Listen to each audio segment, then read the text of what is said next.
Derivatives trading involves substantial risk of loss and is not suitable for all investors. Past performance is not necessarily indicative of future results. So stressful when the world's on fire. Good God. I can't look at this, guys. Like, my strategy is you buy it and you hope that you got a good spot. Yeah, but we all think you're crazy. You don't fight this. No way. The markets are freaking out and you don't think that anything is wrong? Come back tomorrow and I'll lose it all. Should be fun. Alright guys, it is Tuesday. I'm a little late, but we did have, let's see, I think it was Philly Fed here, right? Oh, no, Bank of Canada CPI. Looks like it was a little bit hot and the market did not like that. Coming over here right immediately to the chart so you can see the treasury selling off a little bit, but you know, they're giving up some of the gains that they made later in the day. Sleeping on the job? No, I've just been taking more time to eat. It's really, I'm spending more time eating, which has been good for my workouts and good for overall, but it keeps getting me here later than I want to be. So I'm gonna work on that. Anyways, let's go through the rest of the charts here. So here you got ZN still within the range, but you know, it looks like they were kind of starting to get some good momentum going on the upside. Well, let's not say momentum, but you know, they were approaching the top side there overnight, and then the news came out and chopped them down. S&P 500, a little bit of a sell yesterday. Nvidia's still kind of hurting, but it looks like this morning that they're up overnight, so the damage may be done in Nvidia. They may be finding a floor. Oil, you know, it's still up there, not showing signs of like pushing 82 yet though. Gold and silver still kind of going sideways after getting hammered super hard on Friday. Copper still kind of struggling after reaching those new highs. And the Japanese yen, okay, well, the Japanese yen, that kind of looks like, oh, that looks terrible, right? But it's actually, hey, like not making new lows, that's good progress for the yen. So, and the dollar up at 105 again. My news squawk, or rather news squawk, notes that the end of month models suggest selling in the dollar. We do have to start thinking about end of month flows. And then finally, Bitcoin, actually some activity in Bitcoin. So there was this website that was basically like an illegal streaming service. They were streaming, but they didn't have like the rights to any of the material that they were streaming. And people were paying for it in Bitcoin. That had been taken over by authorities, and they are selling the Bitcoin, and it's some 50,000 coins or something like Block that. sell. And so Bitcoin is down pretty hard off of that. Also, in the next few weeks, apparently, some of the selling from Mt. Gox is going to start coming through.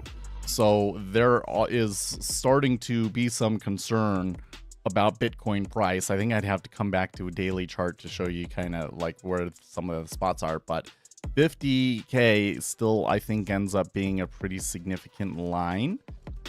So we'll see if they can maintain that or where that goes. But there is something interesting happening in Bitcoin for once.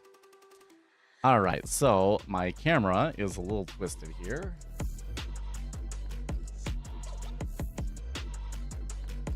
Not too far.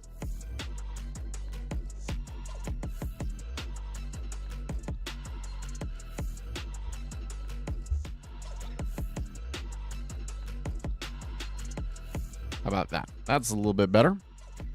I also think that I have my lights on just a tad too much. Let's bring that down. That's a little better. Okay. Was the Fed leak true? Who knows? So I don't know about leak. I think you're referring to the Fed hack. I'm actually really skeptical of it. So there was stories out yesterday suggesting that the Federal Reserve had been hacked, and that if they didn't pay a ransom, that the information would be released today. I am a little bit skeptical of this story, and I'll tell you why. Normally, when there is a hack with a ransom and all of that sort of a thing, the hackers will post some of the public information, or not the public, the hackers will post some of the private information to the public to prove that they've done the hack. And we didn't see that. So that's why I'm a little bit skeptical of that story. Block sell. I tell you what, it's kind of been the theme this past week, I think. Stories and allegations that we can't really confirm. Like, it seems like you should be able to, but you can't, actually, when you really look down at the strict rules and logical and everything. So the Fed hack is one of them. There was a story about a U.S. drone being shot down over the Mediterranean Sea. Russian sources were posting that, but then the United States came out and said that no such thing happened. So can't confirm or deny that story. There's been this whole thing with Dr. Disrespect where they're saying that he was like sexting a minor or something like that, but like Twitch can't come out and say the information. The company that he founded, apparently, that let him go, they're not saying anything. But you would think that they wouldn't, like, you know, because that's probably like the end of that company. They wouldn't do that unless it was like something serious. So you would think that you should be able to like confirm it, but you can't. Not yet. It's just all around like that. There's been an upsurge of hacking going around lately. Either hackers have gotten better or security worse. Well, I'll tell you what it is, Paul, it is foreign governments. So one of the things that is happening is that because we are using our finances as a weapon, and people want to act like this is a new thing. This is not a new thing. It's always been a thing since World War II that the United States uses its currency and its economic power as a weapon against its opponents. The difference this time is that somebody like actually decided to cross the line with Russia in particular. Russia and North Korea is another one. And so what's happening is these governments are turning to all sorts of shady practices to get around that. So, you know, people like Russia is still selling its oil even though they're not supposed to be. So people are buying the oil even though they're not supposed to be. And another way that they're doing it is through hacking. They go in, they do hacking, they hack companies, they get $1 million payouts. And there's a substantial amount of evidence to suggest that these are state-backed hacker groups. So there's the CDK thing. So this thing like hacking the Federal Reserve, I tell you what, if they really hacked the Federal Reserve, that's going to be like a huge effing deal. Okay. But we don't have any confirmation of that. And I'm a little skeptical about that one, right? Okay. But the big one this week has been CDK. Oh, I know all about that because that's the industry that I work in. CDK, one of the partners with the company that I work for, because the company I work for makes customer relationship management software. CDK is more the dealership management software that's managing, like, you know, all of the documents and the prices and all of that kind of legal stuff, right? We do that too, but it's not our specialty. So we interface with a lot of different dealer management systems so that dealerships can still use our customer relationship management software. So yeah, CDK getting hacked, huge deal. And that's like 50%, something like half of car dealerships in the United States down, operations not working for several days because of this CDK hack. And then on top of that, they've got all of the user data. So now apparently the hackers are like, you know, calling people and trying to abuse the social security numbers. It's a huge deal. I mean, it is getting reported on and all of that, but I don't think that most people realize how big of a deal it really is. It's a pretty big deal.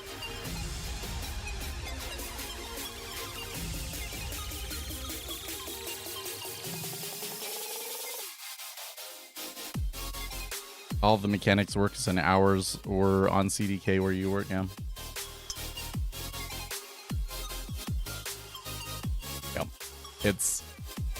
And I mean, everybody buys a car, right? So like, that's one of the largest, if not the largest data breach ever. The CDK thing is like a serious issue. By the way, you know, I had looked at this the other day, but I can pull it up. If you come to the stocks, you know, I can't say, is this a good time to get into these stocks or whatever the deal is, but like if you look at someone like CrowdStrike and come out to a daily view, you know, like they've been doing great. This past 4 years especially, but you know, these another one would be Palo Alto Networks. Well, they took a little hit back in February, but they're still doing pretty okay. It seems to me, I don't know about what the right price is and the specifics of these individual stocks and all of that, but it seems to me that if you're looking for a large scale sort of trend to get on, I think that cybersecurity is a good place to be. I think that the top I have a friend that's in cybersecurity and he was getting paid pretty good. And I'm kind of thinking, hey, it'll only get bigger from here. Especially when governments start paying you. Listen, when the government starts paying you, that's where the money is.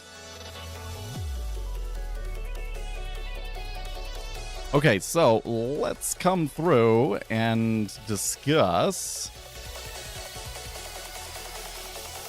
Okay, where are we at?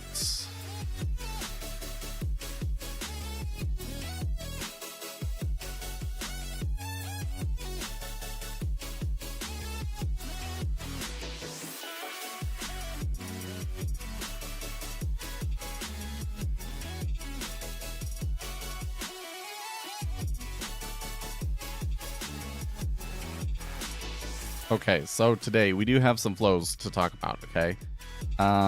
Is it later today? Richmond Fed. Okay. Flows. Richmond Fed. We get house price indexes. Consumer confidence. 2-year auction. Cook and Bowman after stream. I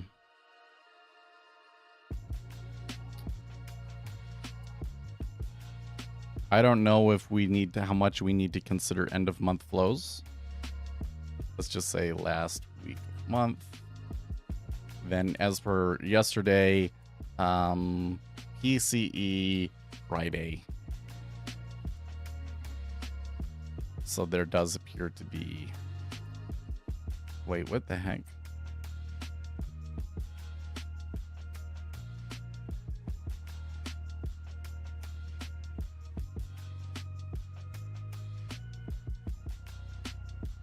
That was weird.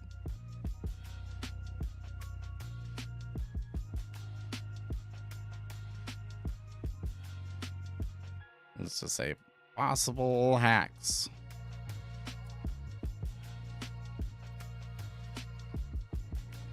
So we do got some stuff going on today. It's very curious to me.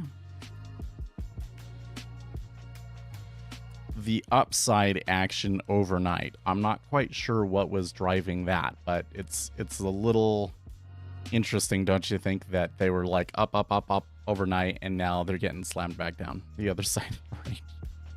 The problem, though, is that if we're getting back towards that middle ground, I'm kind of... Okay, well, anyways, so I am on vacation this week. And so yesterday, I slept all day and didn't do anything. Just kidding. I actually did do some work. You want to see what I did? Check this out. Let's put it on this chart. Actually, you know what? First, over here, just real quick. I think that I do want to have that imbalance indicator. I'm going to put that over here. Market order imbalance. Oh, no, wait. I need the cached one. Oh, so I guess there's still some work to do on that.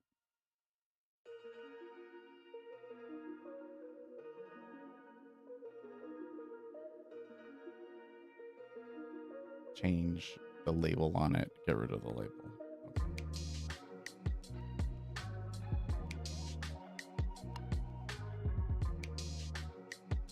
Oh, actually, you know what? I can leave the label on it.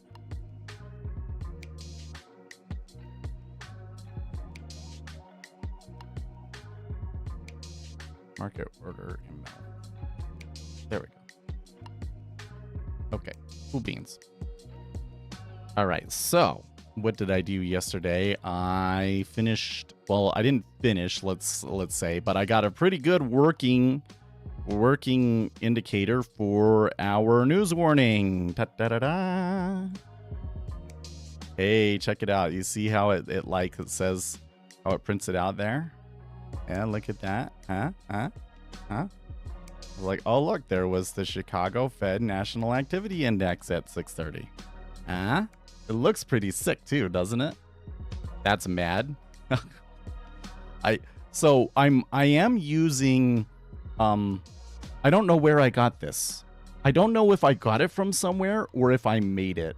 But I have like labeled indicators. You see here, if I come into my drawing tools, I have like labeled vertical line and all of these sorts of things. I think that I made the labeled ray and not the labeled horizontal line. Because I don't know how it draws it sideways. I think that this was something that came from John Bottomley, and who knows who he had write that.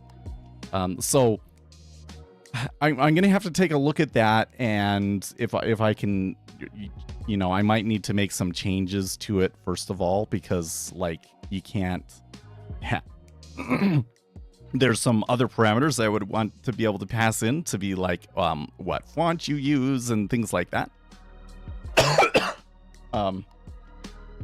So I might need to modify it, and then it would have to be included in the pack. But then for the actual thing, the actual indicator, there was a little bit of, you know, fancy stuff in there. It wasn't too much. Like in terms of like, should this be a public or paid indicator and that sort of stuff? I think what I will do is I will make it like the paid indicator will just have more features, probably. I think that's a pretty good way to do it, but I may just make it paid. The issue is that you have to have the data, right?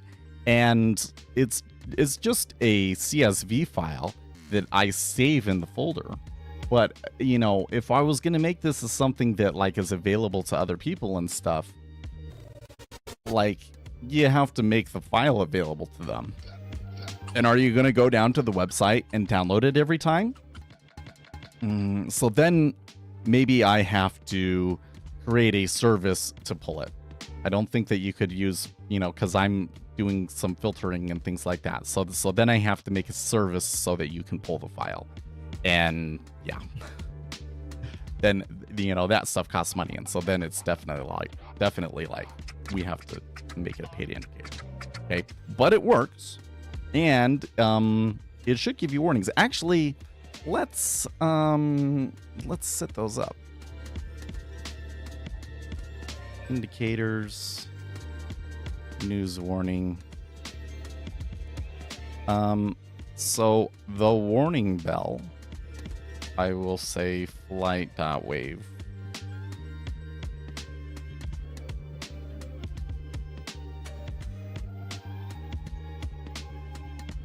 So it does a warning bell 5 minutes before, and then it should do one on the release.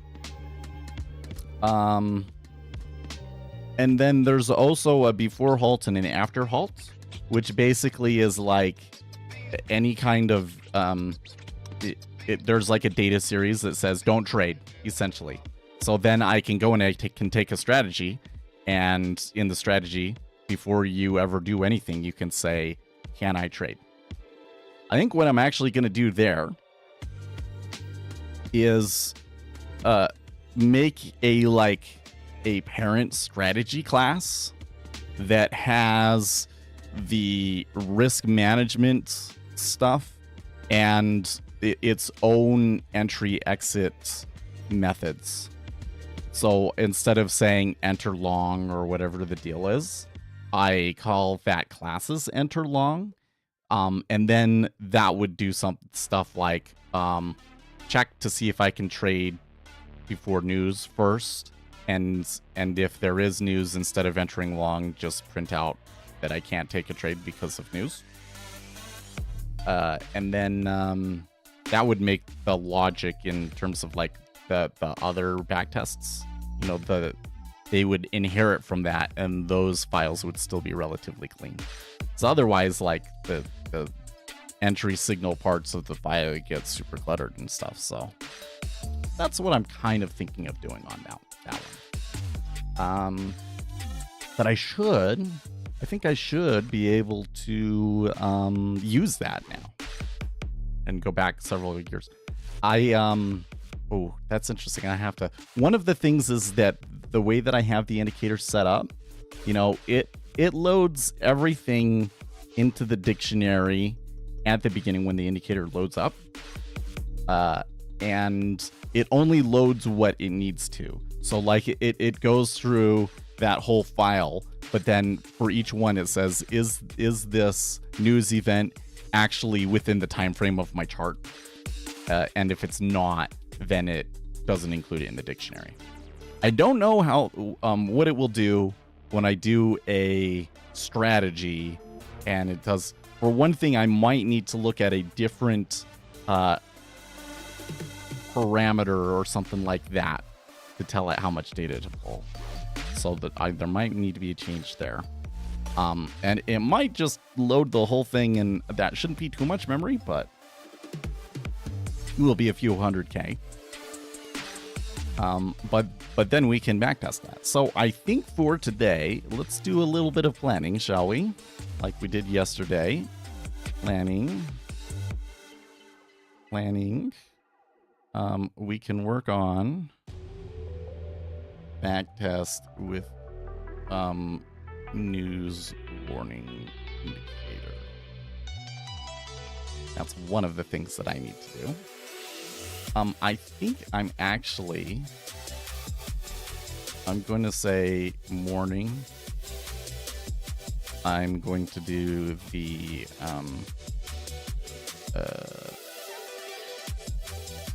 momentum strategy Python stuff.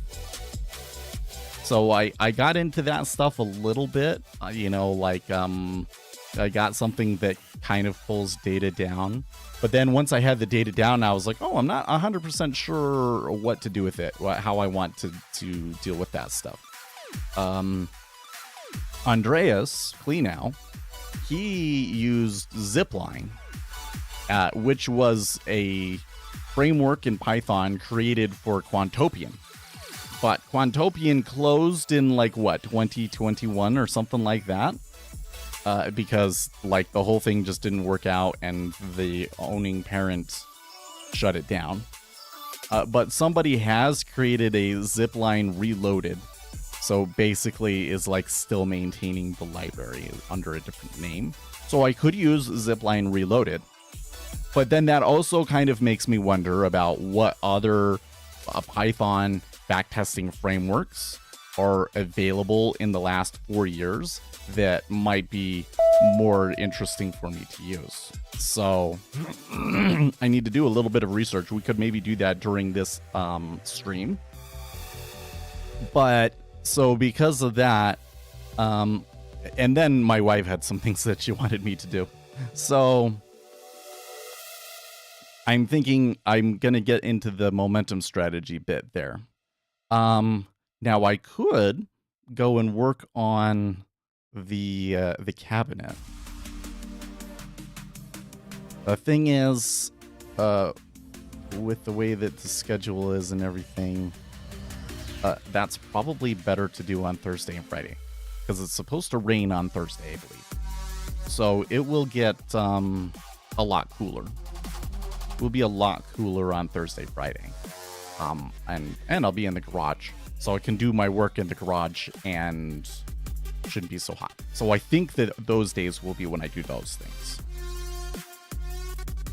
So I should be able to focus on this stuff today. So if we got morning, early afternoon, late afternoon.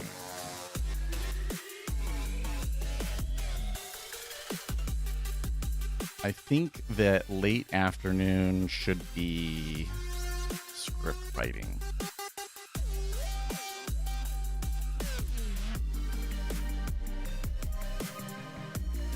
Yes, I think so.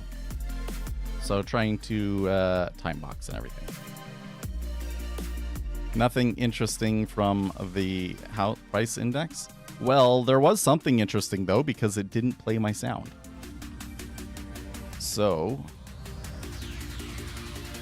didn't complain about it.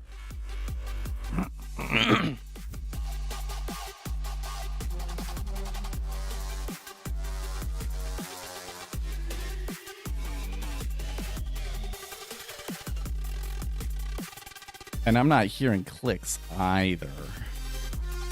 So that's curious.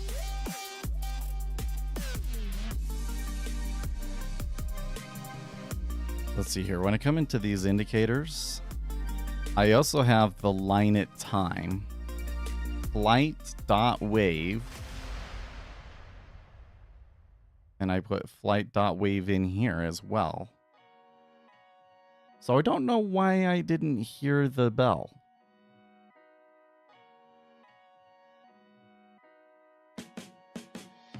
Is it because, hold on, sound?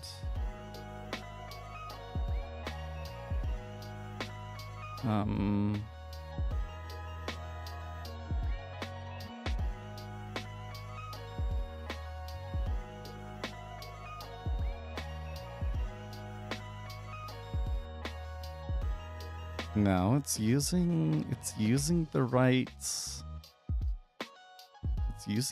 sound output.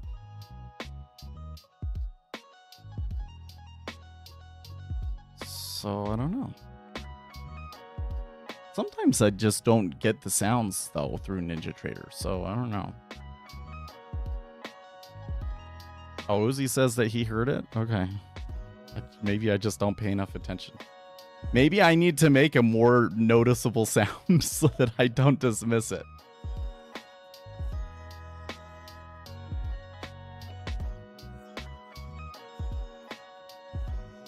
Okay, so anyways, on the indicator, on the news warning indicator, I don't think that it's ready to give it to you guys yet because, well, for one, I don't know. Do I really need to work out like the data thing before I give it to anybody? I don't know. But the other issue is that I know as soon as I give it to you that you're going to start adding it to weird charts and then complain that it doesn't work on your weird chart, right? Like that's the first thing that everybody freaking does is they'll put the indicator on like a range chart or something like that. And it's a little bit time based right now. I think I know what I need to do to kind of fix those things, but you know, I haven't gone in and done those details yet.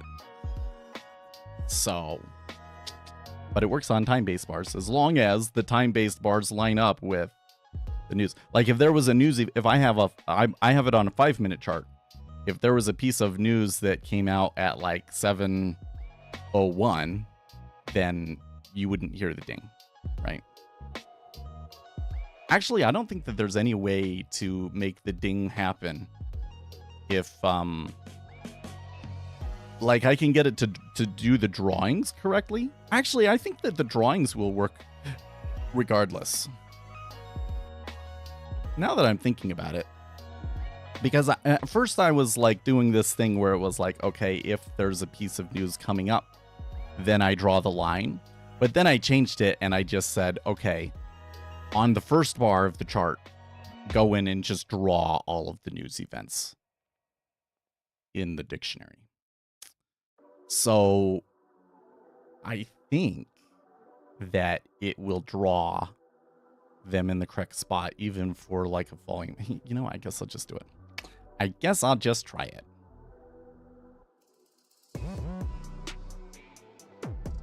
New chart. Let's do the S&P 500, but we'll make it a volume chart. 1000 volume chart. Okay. Data series and how many days? Well, I think that 3 days is enough. Indicators. News warning. Okay. It does. It draws them in the right spot. Awesome. Awesome. It actually confused me because I'm used to hearing it. Should we make it different? Well, yeah, for the equities open, we should make that one like a ding ding ding ding ding sort of thing, huh?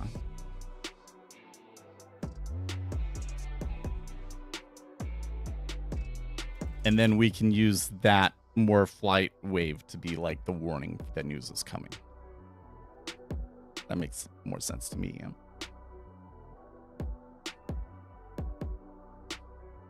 Make a more of an opening bell sort of a thing. A tornado alarm. I don't want it to be that obnoxious. You notice I've been using sounds that are kind of like well, like that one is a relatively pure wave. There's not a lot of dissonance or detuning in it, right? Because I don't want it to be a sound that gets you all riled up or anything like that. All about the psychology of sound. I'm happy that that works. That method of doing things was pretty effective. So really, the main thing that I need to sort out then would be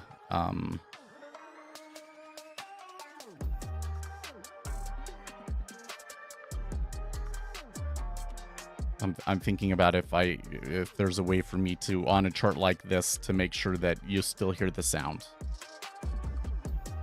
That would be one thing. And being able to change the way that these look a little bit more would be another thing.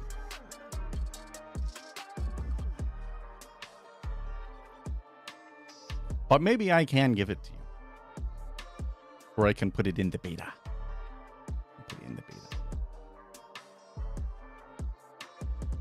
Another thing that's kind of cool is like it will draw them up into the future, right? So we can see there's consumer confidence at 8 o'clock. Okay.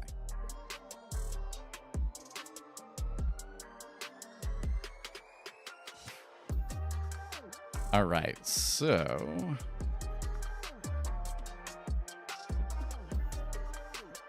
oh, you know what else is going on today that we have to maybe talk about a little bit? I was super surprised when I saw this, but apparently the United States Department of Justice has reached a plea deal with Julian Assange of WikiLeaks, and he is on his way home back to Australia, which is like way out of the blue. Now, I've always said, you know, I think that they need to be prosecuted, just to kind of to settle the court stuff about it. Because there's this argument to say that like the information was information that the public had a right to know, that there was no other way for them to do it.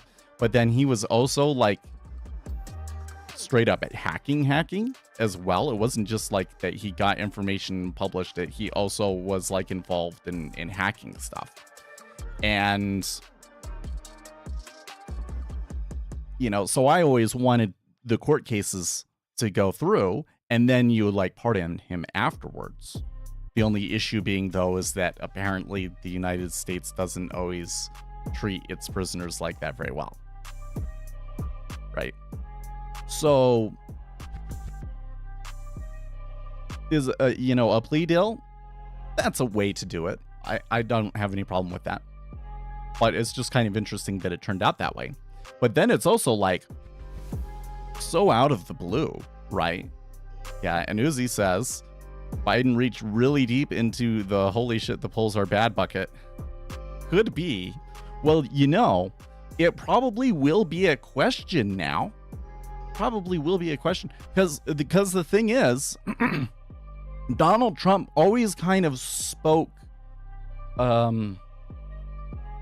favorably to, I mean, the other one would be Edward Snowden, right?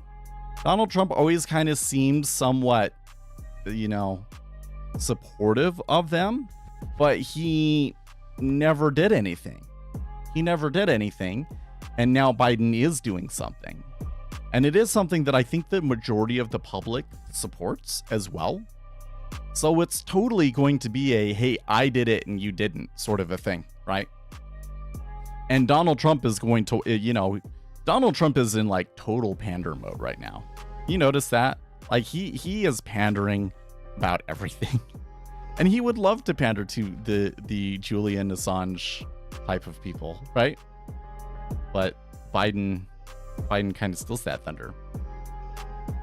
So I'm interested to see how that will turn out during a debate. Because it's almost certainly going to come up now with the timing, right? I don't think there's a lot of them, to be honest, really. Okay. Block sell. Ooh, there's some new lows there. So in this particular case with ZN, I'm not super interested in the new lows because they're at 16, right? There are always kind of funky things happen at 16. Below 16, I think gets a little bit more interesting. We missed like the majority of this move, and I suppose we got here, it was at like 21.5, so we could have taken it from here. But and we are getting pretty solid downflows that we could try and run with. But I'm not 100% sure why it's selling. Do you think that the auction could be bad today? No, I think the auction is going to generally be good, and so that's where I'm like, I don't know. At least all of the auctions lately have been good, and I think that the short-term ones are going to be even better.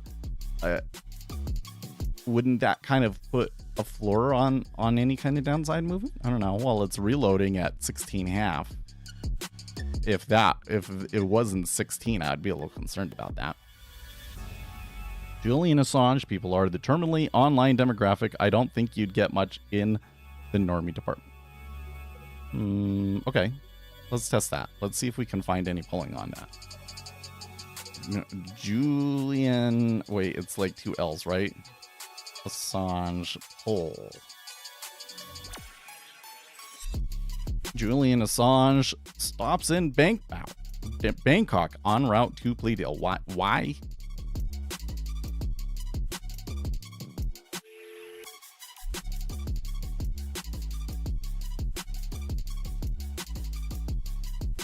Okay. Apparently there have been surveys about him. Do you think that WikiLeaks founder should be extradited to the US? He should be extradited. He should not be extradited. 4,000 adults, 23%. That is not what I expected to see. But that's an online poll. I don't know if that's reliable. Well, now all of the polling that you're going to get, all of the information that you're going to get is from the past day.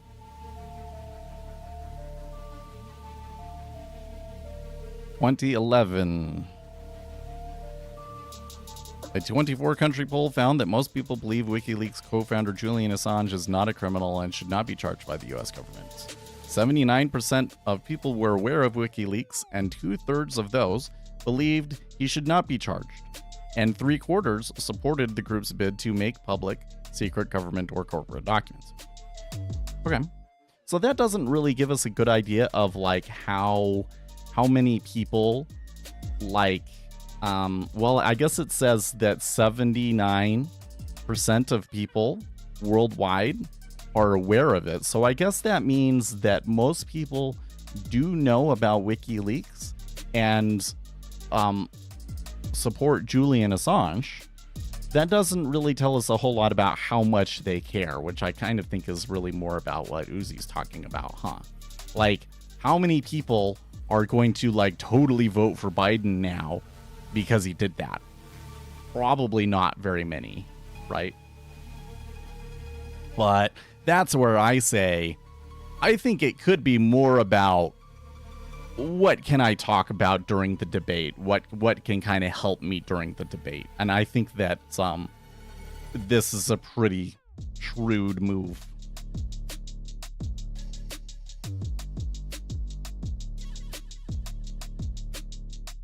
I really hate to say, you notice every time I have to say these things that I'm just kind of like cringe, I'm dying a little bit inside. But the Team Biden has been making a bunch of really shrewd strategic moves with this election. He's still doing terrible, but all of the kind of like the strategic moves that I see going on the campaign level all seem to be pretty smart.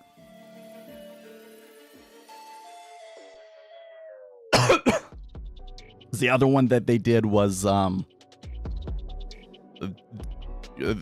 order that says that to not deport people that have been married for a certain amount of time. You know, they're married and they've been in the U.S. for a certain amount of time.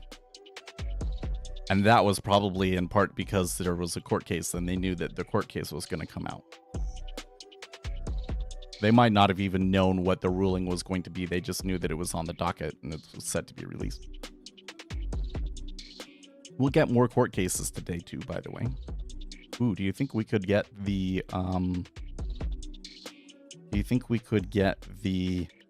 Chevron doctrine decision today?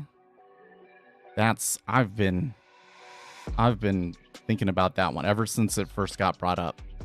I really want to know how that one turns out.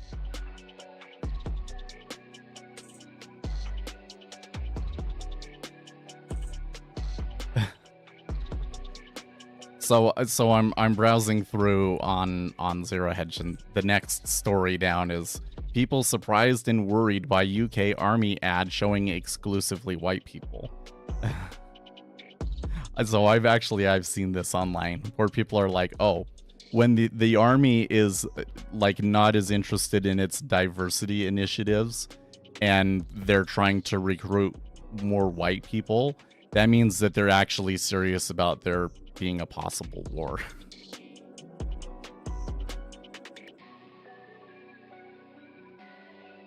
I've seen, I don't know if I buy into that, but I do see, since the Ukraine war, a change from, and especially in the past year, a change by all of the Western governments where they are essentially saying, we're going to need more soldiers. I don't think that there's like a war is imminent or anything like that, but they have changed doctrine. It used to be, we have such technological superiority and we're so much more efficient and everything else like that, that we don't necessarily need to have a huge fighting force. We just need to have a really skilled fighting force. And that has been the United States military doctrine for a very, very long time, through basically the entire war on terror, right? And now all of a sudden, since Ukraine, and they've seen the way that this war has played out in Ukraine, and all of a sudden they're saying, actually, we need bodies. It's scary. Doesn't necessarily mean that there's going to be a war, though. UK was proposing mandatory service? Really? Well, you know, in North Korea, there's mandatory South Korea, there's mandatory service, and it seems like it goes okay for them. Actually, no. You know what? This could be a problem.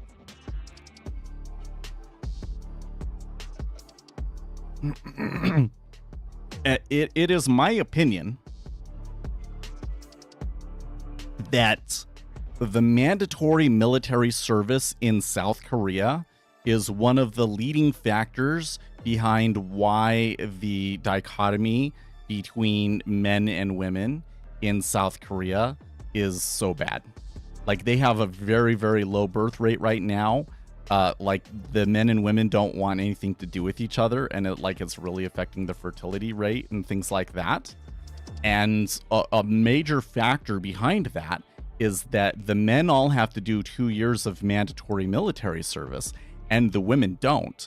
And the women use that time to advance their careers, so that then they are ahead of the men in their careers. And then the men don't get anything, and so the men feel like it's a breach of the social contract, that they have to make this a sacrifice, and the women don't, and the women take advantage of it to their detriment, to the men's detriment. So if you instituted a mandatory military service in the United States and the UK, and you did not mandate such service for women, it probably would exacerbate those problems in the same way that it has in South Korea.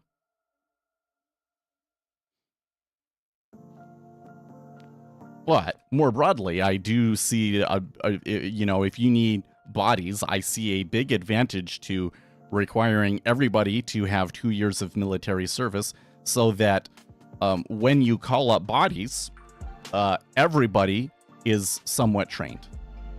Because what I would hate to see, again, I really thought that we as a society were like over these sorts of things and that this would never happen again. But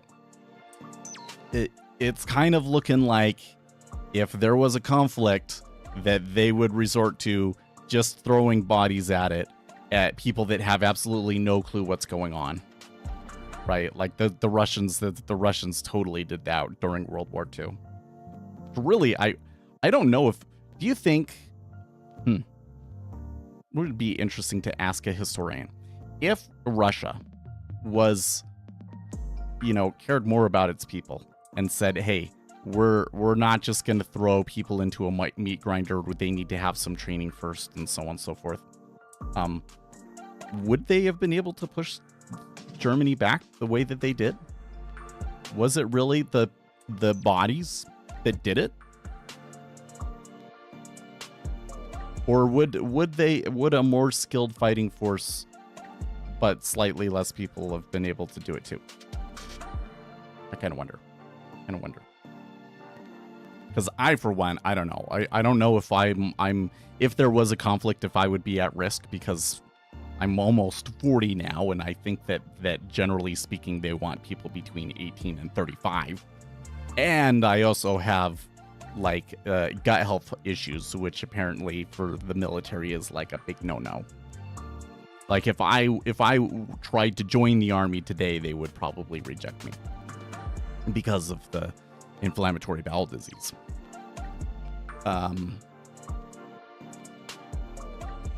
But it just really rubs me the wrong way, you know? Like I can't imagine. I don't know. I guess I probably can imagine. But it just seems like a really awful way to go. Is that your life is basically being thrown away in a war. That you don't really have any chance, and that you're just there as you know, to absorb bullets. Yes, they would deny you, which is crazy to me. Why have draft first when a call to arms with open enlistment is more likely, meaning getting rid of the age limit let many back in? Well, so that's an interesting point, Paul, because something that I saw. Oh my gosh! You just like you just pulled up a thought that you know, I just kind of was like passing, but one that like really struck me when I thought of this. In the Vietnam War, almost 70% of the recruits were people that signed up, were voluntary. So even though they had a draft during the Vietnam War, they were a minority of the people. The vast majority of the troops in Vietnam were people that signed up. And especially of the people that died. So basically what happened was some of our best people that were patriotic and you know, all of these sorts of things, they went to Vietnam and they died. And all of the like degenerate hippies and whatnot stayed home. And so we lost some of our best people. Kind of like a reverse, you know, because there's all of this sort of stuff that's kind of suggests that like, so for instance, in Europe, the people in Europe tend to be a little bit shorter than people in the United States.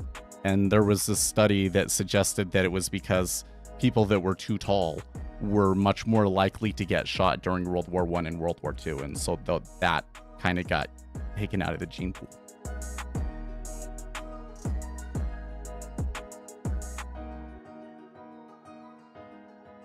If you know you are going to be drafted, make sure to choose what you want to do and try to do it with buddies, etc. versus being pulled in and being told what to do. That's true. Okay, so that's interesting. So what percentage of those people that signed up because they thought, but it was never that you knew you were going to be drafted, right? It was like a number system, and it was really random. But maybe if your group, because it was like they would call up your group and then they would call the numbers out in that group. So maybe some people, it was like, well, if my group got called up, there, you know, there's this, even though there's only like a 25% chance or something like that of me being drafted, I should just sign up or something like that. Especially if you didn't have anything else going on in your life, right?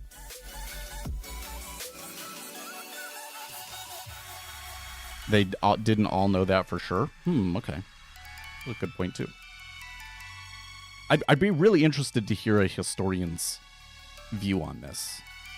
But that was when I heard that statistic, I was just like, oh my gosh.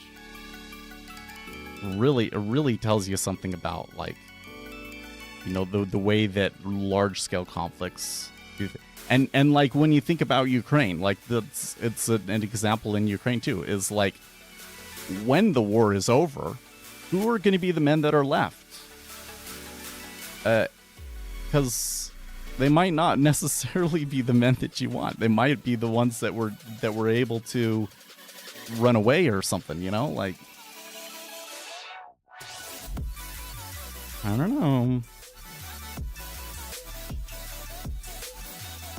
You know what I think though? So going back to the conspiracy theory side of this though, which is like, oh, they're trying to recruit white people. That must mean that there's like a real concern, right?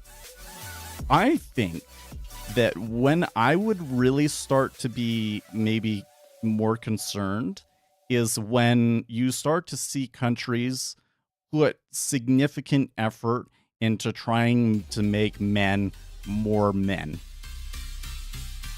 When governments start to put more effort into why are men's testosterone so low? Are we doing things in our food supply and in our hormones that are causing testosterone to be lower and all of these sorts of things? Right? Okay, so here's the open.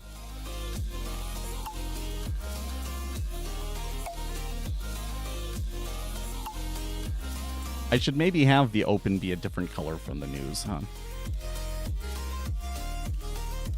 Like maybe the open can be like a green. Let's do it. Let's make... Oh, no, that's not. These are all of the drawing objects that it's added. Come on. Indicators. Let's make the line at time be, instead of gray, well, let's make it some sort of a greenish cyan, like a teal. Light sea green, how about that? Nah, that's not enough chroma for me. It looks too gray.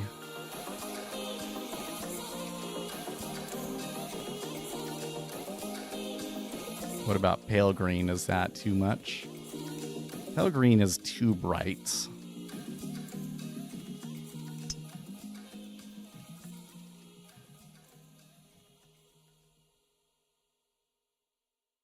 Dark sea green. Sure. Okay.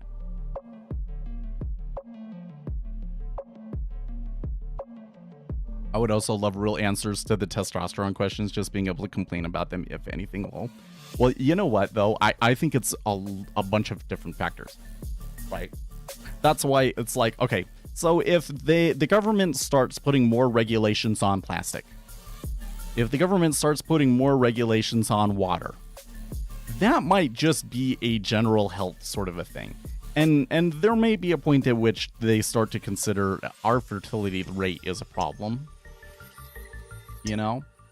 Like, how about instead of importing a bunch of people, that we just have a good fertility rate? But I don't think that those are the only things that are involved. I also think a lot of it is men just aren't as active. Like, because I'm pretty positive that when I started doing Olympic weightlifting, that made a significant difference to my testosterone. Like, it changed my body a lot. I remember that I couldn't fit my ring on anymore. I had to resize my ring because the bones and all of the joints and everything got thicker from weightlifting. More muscle. I couldn't interact with people the same way anymore. When I used to have to feel like I had to be feisty and fight for everything to get any kind of like, for people to pay attention or take heed to the things that I was saying. And it turned into, I couldn't do that because I would scare people. Like, they were intimidated by it. It's like, what? That was a really jarring thing for me, because when I was all through growing up, I was very small, very short. And then basically what happened is, like, the last year of high school, I caught up. And now I'm like normal height. So, like,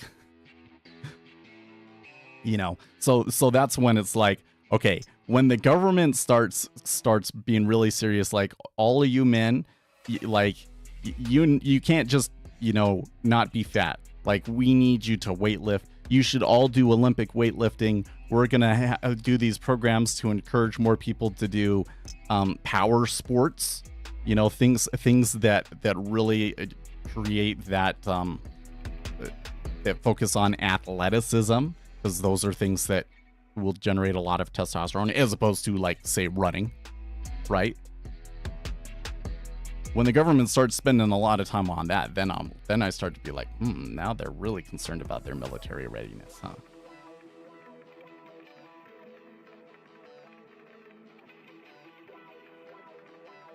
I'm on T and I have the strength of 10 Uzis. Dude, so we talked about this before, but there was this video on YouTube by Jeff Nippard, who is like a natural bodybuilder, science-based bodybuilder.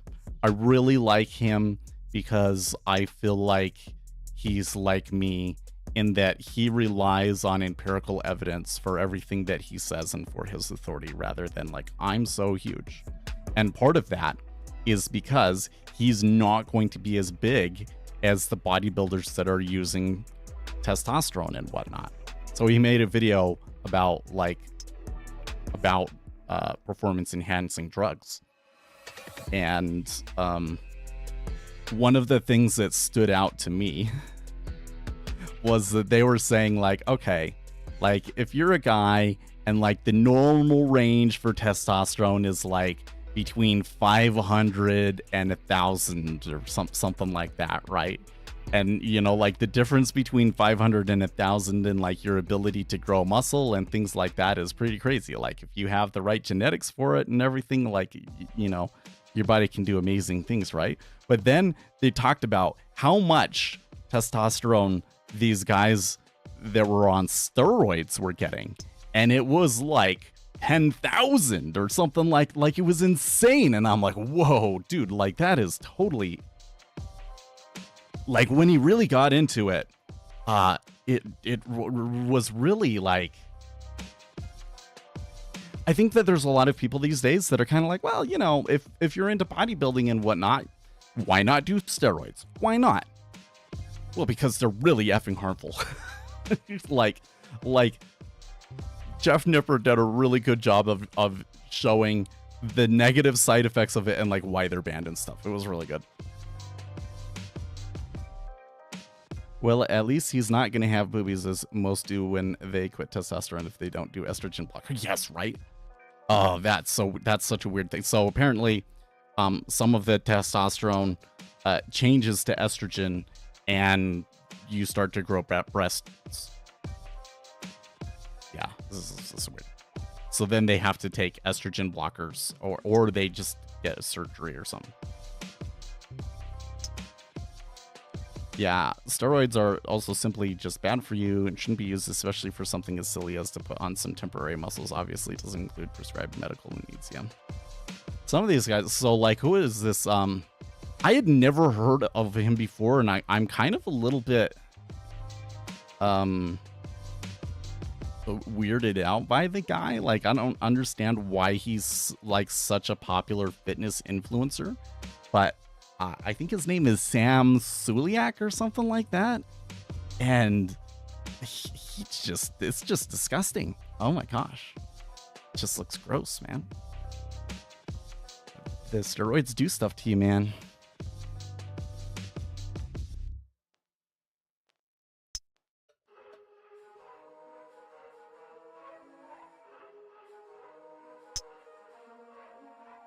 Well, like I said yesterday, some of us are built to throw stuff around and some of us are built to sit inside all day. And there's reasons why we evolved to do those things.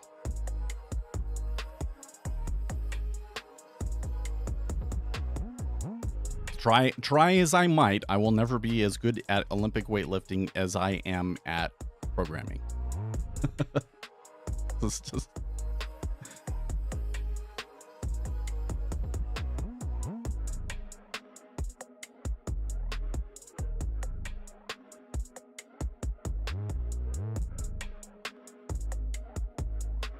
Yeah, I evolved to be incapable. Well, not to be incapable of physical activity, but I straight up that like I'm not joking around here when I say this.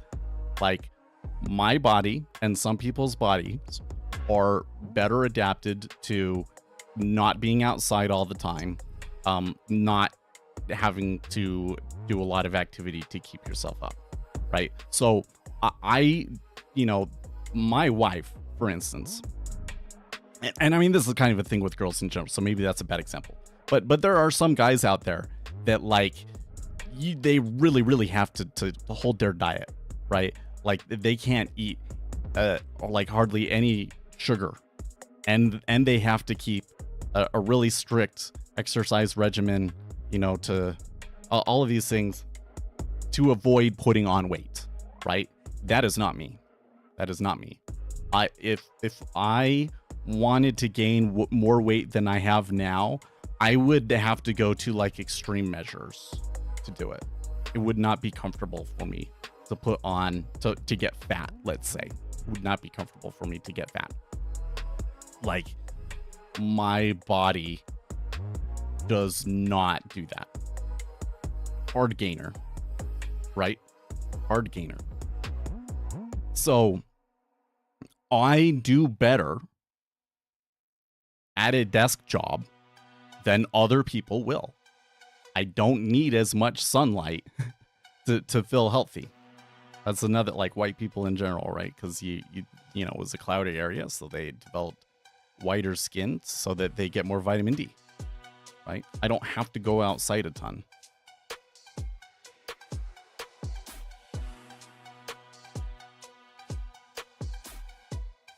There's a reason humanity's greatest tragedies weren't perpetuated by stupid people, is because smart people can rationalize anything. Well, like, so it's not like a, I guess the other thing is that I'm probably more set up to be a runner, right? Like if I'm going to do a physical activity, I'm better set up to be a runner than I am a weightlifter, right? Slender, long limbs, that sort of a thing. But I'm just saying, there are some people, they do the desk job and it just destroys their body. It just destroys their body. And I do fine with it. Or rather, before I started working out, I was doing fine with it.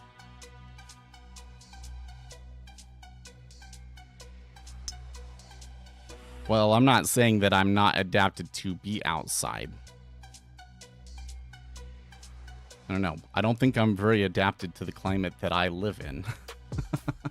But I don't know if anybody is. Man, when I don't know what it is, but especially like last Saturday, I felt like it was just so effing hot. Like even if I'm sitting in my garage, I'm just like sweating like a pig. Unless there's some sort of a breeze along. It's just like unbearable. But it's only 95. We're not into the 100, 105 degrees. And that 10 degree difference is a huge difference, right? Just job doesn't destroy their health. Their inability to eat right and work out at all is what destroys their health. See what I mean? Well, so let me give you an example. If you eat right and you exercise generally okay, like I try to eat right and I exercise, okay, but sitting in a chair all day has negative consequences for you, okay? Like you're going to lose mobility. You're going to lose mobility in certain ways. But me, probably this is a side effect of ADHD, but a guy like me is like hypermobile. Like my issue is that some of my joints can move too far. Like I think that's what happened with my elbow, was that I hyperextended my elbow. Most people's elbows won't do that, right? So even when I'm sitting in the chair all day and not exercising very well, I mean, I have really good mobility in part because of weightlifting. But even when I wasn't doing that, I was very flexible and I had very good mobility. And other people aren't going to have that. So I do have physical advantages that benefit me in a desk job. I do.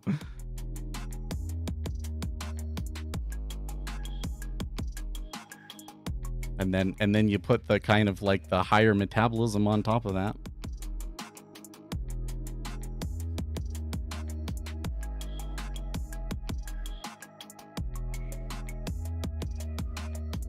Another good example here would be like compare me to my dad, for instance, because I got the faster metabolism from my mom. Okay. Like my body type and all of that is a lot more like my mom than my dad. So like my dad, all my whole life has had a very, very difficult time keeping weight off. And he works at desktop, right? And he'll go through these, phases where like he'll work out really hard, but he'll lose a little bit, but then hits a plateau. And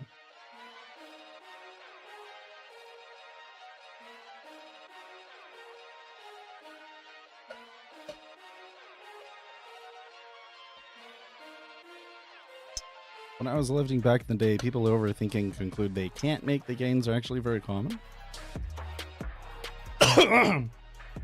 Well, I mean, there are physical limitations, right?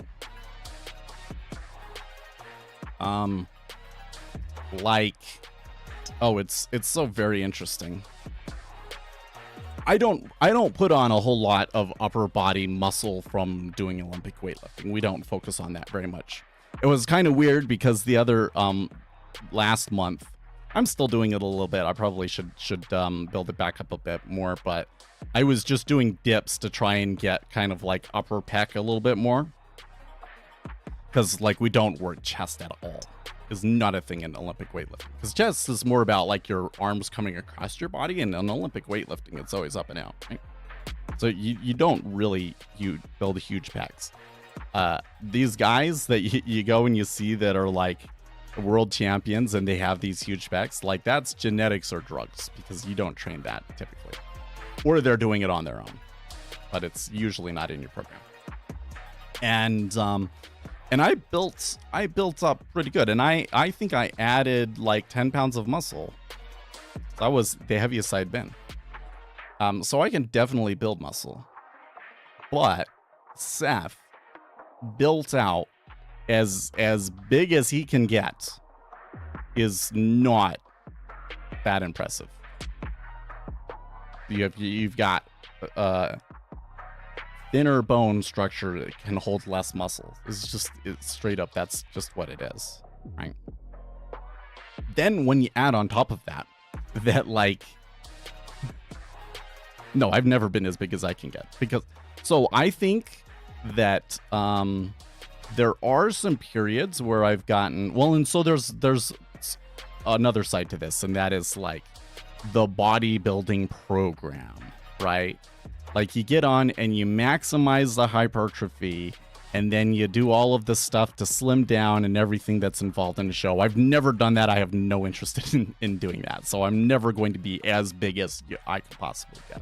Okay. But there are some points where my legs are pretty much like, in order to get bigger, really requires substantial effort. Like it'd have to be like a program specifically for let's just get our legs bigger, and everything is focused around that, and really extreme on the food and all of that sort of stuff, right? So there's like your genetic limit, and then there's like your kind of more your natural, where you would tend to go without extreme measures to take you beyond that, right? And my legs have always kind of been there because I've always done a lot of leg work. So then I think that if I did that for upper body, I could probably add 10 or 20 pounds, but that would probably be like the limit. And 10 to 20 pounds of muscle is a lot.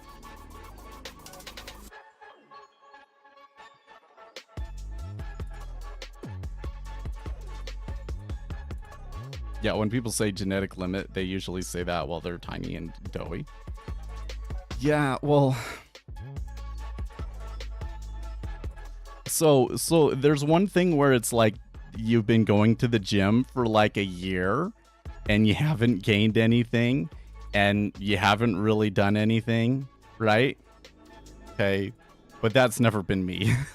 That's never been me. I'm like I do a workout program that is more intense than 95% of other people. I'm training like I'm doing the same program that Olympians train with. And I have to eat, man. Oh man, like in the morning, getting enough calories in the morning super hard for me. I have to eat everything well, and I can't just eat junk too. Like it has to be like really good quality stuff, right?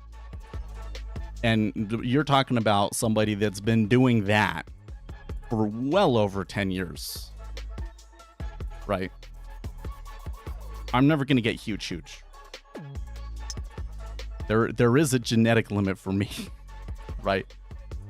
But I am very different, right? Okay. Like I am like, when you look at like slenderness, okay, I'm like, you know, top 10 percentile sort of a thing. Okay, so like hard gainers do exist. That's me. Most people are not actually hard gainers.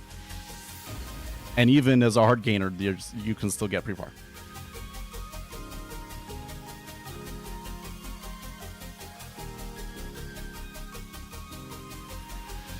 Like I don't think so. Let's take it a different way, because I'm not bodybuilding, right? I'm doing an Olympic weightlift. Okay. I don't think I will ever be able to clean and jerk more than let's say 130. Like 130 would be like, right, the most I've ever done is 100. Okay. And that's after many years of very serious training. I'm getting better in some, so now I think that most of my roadblocks are actually technique. Okay, because I can squat 150, right? And most people should be able to clean and jerk about 80% of their back squats, something like that. And some people an even higher percentage of it than that. That's why I'm saying that like probably 120, 130 is probably a place that I should be able to get to, right? With the right technique and everything else. But I'm probably never going to be able to lift more than that. Like my body does not have, my frame cannot hold as much muscle, and the muscle that I have, of course you can change it with your training and everything, but genetically I am not the fast twitch muscle fiber guy, right? My genes are for running. So there probably is there is a genetic limit on how much I'm going to lift, right? And it is lower than most people. Most people, if they train and they do everything that I do, are going to lift more than me. It just is. There is a genetic limit. But I bet if I did running, I would probably run a better mile than a lot of people too. I never liked running, but that also was probably technique, because my legs tend to turn out. Now, if I did running, I probably would not have as many of those problems. And there's all these technique exercises and stuff that you can do. I should have just done track and field when I was in high school. How different do you think my life would be if I had done track and field in high school?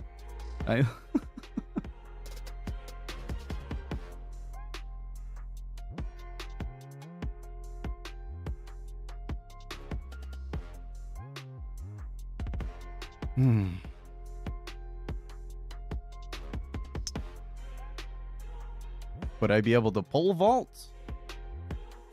Oh, I don't know. I don't know what's. I think that the thing that I would probably be doing is like the mid-range or long-range races or marathons, right?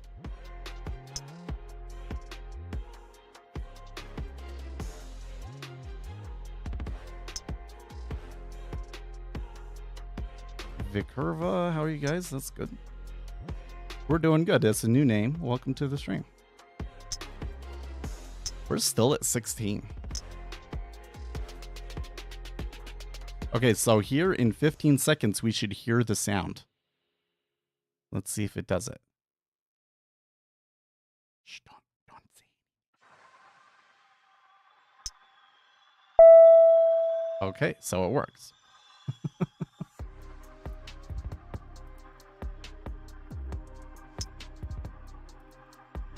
News in 5 minutes. That will be consumer sentiment. Or sorry, consumer confidence. We're looking for a reading of 100 versus a previous reading of 102.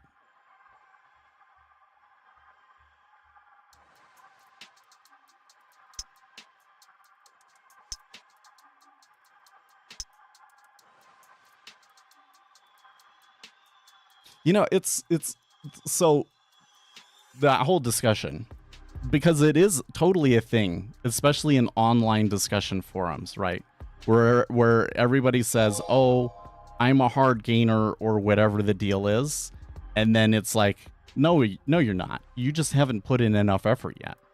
And the reality is that like 90% of people have not been active enough to be saying anything of the sort, right?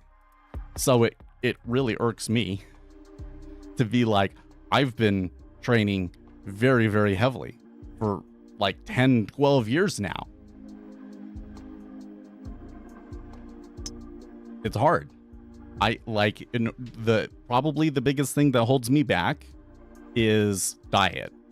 But that's just like, it goes to show, like, I have to put considerable effort into my diet to make gains compared to other people. I'm not that one that's never trained or anything, right? I do every workout. They're very intense workouts. They're periodized programs or all these sorts of things, right?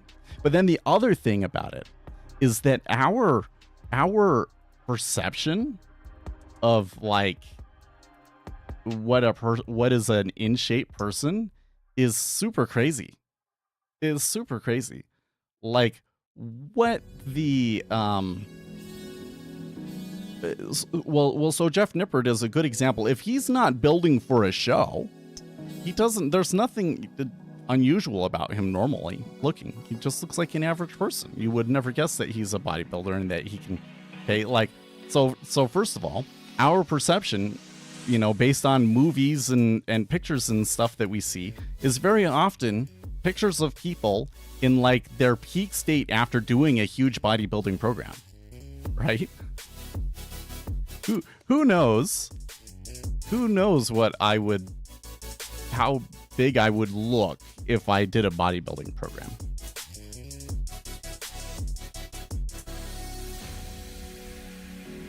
You don't get the argument if you just say, yeah, I'm not doing it. Well, but no, I don't think you understand. I do it though. It's kind of like if you and I ate the exact same diet, okay, adjusted for our body size so that the calories, you know, but like we're eating the same, we're eating calories adjusted to our body size, but we're eating the same like split between carbs, fats, and proteins, and we're eating the same foods. Okay. I would still struggle compared to you, or there is a diet that would be like that where you still struggle. So I have to put more effort into my diet in order to build than an average person does. I do. It is a hard gainer.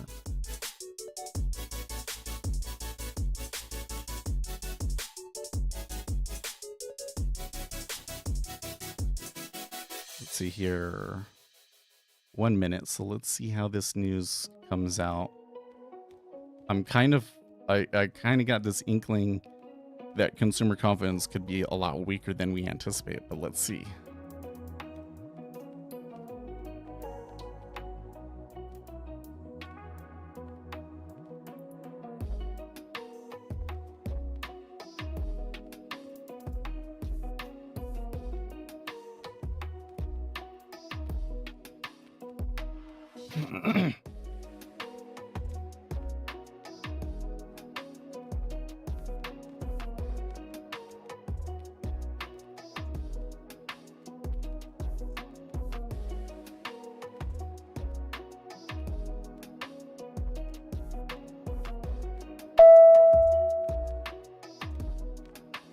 Okay, so a Richmond Fed Composite Index was -10 versus an expected -3. I'm still waiting for consumer confidence, though.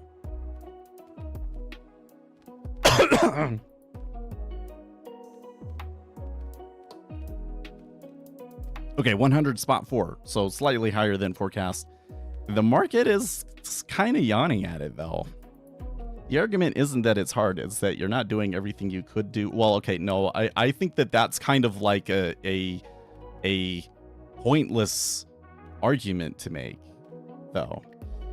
Okay, like, what do I mean by a pointless argument to make?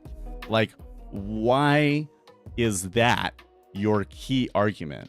Okay, sure, if I put absolutely every resource that I had into bodybuilding to put as much muscle on my frame as possible, I could probably put on a decent amount of muscle.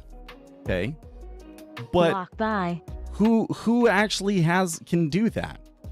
You're talking about all of my free time has to go into preparing meals and doing all of these things. All of the money that I have has to be going into all of these things, right? And there are people out there, that's what would be required for me to get anywhere close to that. And there are a lot of people who, yeah, exactly. There are a lot of people who do a whole lot more with less resources than I do. And that's the entire point, right? Is that some people do have genetic gifts to be able to build muscle more easily than other people. And those of us that are the quote unquote hard gainers, because it is something that exists, yeah, you can build a lot of muscle and everything, but the amount of effort that you have to put into it is so much exponentially more than, compared. Most people simply do not have the ability to do that. Like right now with where my life is, I would not be able to get anywhere close to that, because all of the things like the stress from my job, the kids, having to feed the whole family and manage the diet with that, it's just not practical. It's not practical, right? Luckily for me, and where the thing that I am trying to do, which is to get as good at Olympic weightlifting as possible, the barriers for me are mostly my elbow, which I think will go away, and technique. Okay, so that's lucky for me, right?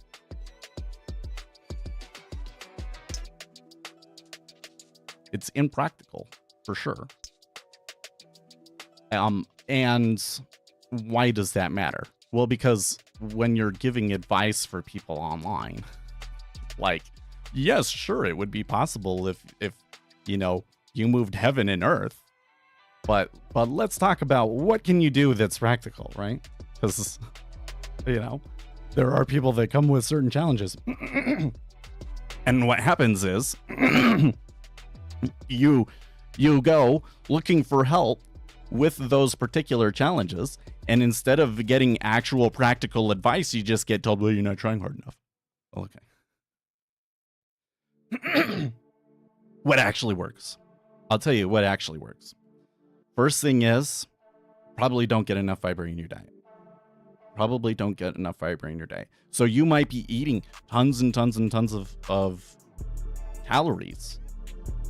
But if you're getting all of those calories and carbs from white rice, for instance, which is what a lot of you know, people in fitness will do. A person like me with my body will burn that off so quickly and then discard the rest that it does nothing. It does absolutely nothing. You have to get those carbs from fiber as much as you possibly can, and slow down your insulin. You know, avoid getting the insulin resistance sort of a thing, because my body will go into, well, I just don't need it very, very quickly. So you have to get all of your carbs from really low glycemic index sources and high fiber sources as much as possible, so that you know, your cells stay sensitive to the insulin, so that when you do work out and then you eat around when you work out, you're more likely to go to muscle. That makes a huge difference. What I am 100% the ectomorph, right? 100% ectomorph for your body type. I think not. Is it like that not visible on stream? I guess. Like, I don't know. Like, you can't really tell. I'm telling you, if you met me in real life, you would look at the size of my wrists and you'd be like, what the fuck? Not from the chest up, my dude. Yeah, it's true. I mean, like, my legs are pretty good. But I'm thin framed.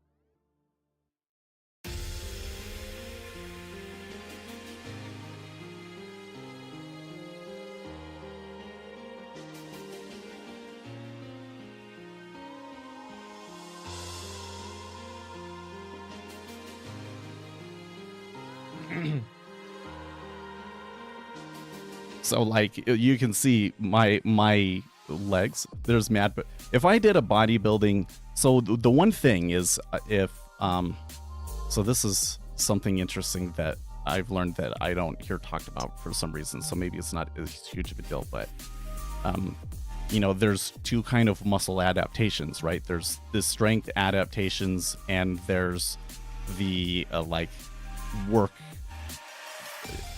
absolute amount of work kind of adaptation. So when you're doing bodybuilding, you do high rep ranges, relatively speaking, and that causes the cells to like swell up so that they can like pack more nutrients and so forth in them, and therefore when the time to work comes, they have more stuff available to them, right? And that's what makes, like, you know, size wise, that's what makes really big size wise, right? And then when you're working on strength, that's where like the muscle fibers actually will tear and create more muscle fibers. Get more muscle fibers and then the ability to do greater strength. Although strength is also, like, honestly, like the neurological adaptations, it's insane how much the neurological adaptations will make on your strength in general. Okay, so just because you're getting stronger doesn't mean that you're building more muscle cells. Okay, but so what you do, the reason you want to periodize things is you want to go in a period where you're building strength and a period where you're building hypertrophy, so that you get more cells, and then when those more cells get bigger, then you really get big, right? So if I went on a bodybuilding program and, you know, especially on my legs, I don't think that my upper body is super strong, but in my legs in particular, they would probably get huge, yes. I mean, when I go through the hypertrophy cycle with my Olympic weightlifting, which is nothing the amount of hypertrophy that you'd get with a bodybuilding program, right? But I get stretch marks very quickly. You should get a sex change. You put on a wig and sweep all the women's competitions. I could. So it's a sore spot in my community about because I tell you, man.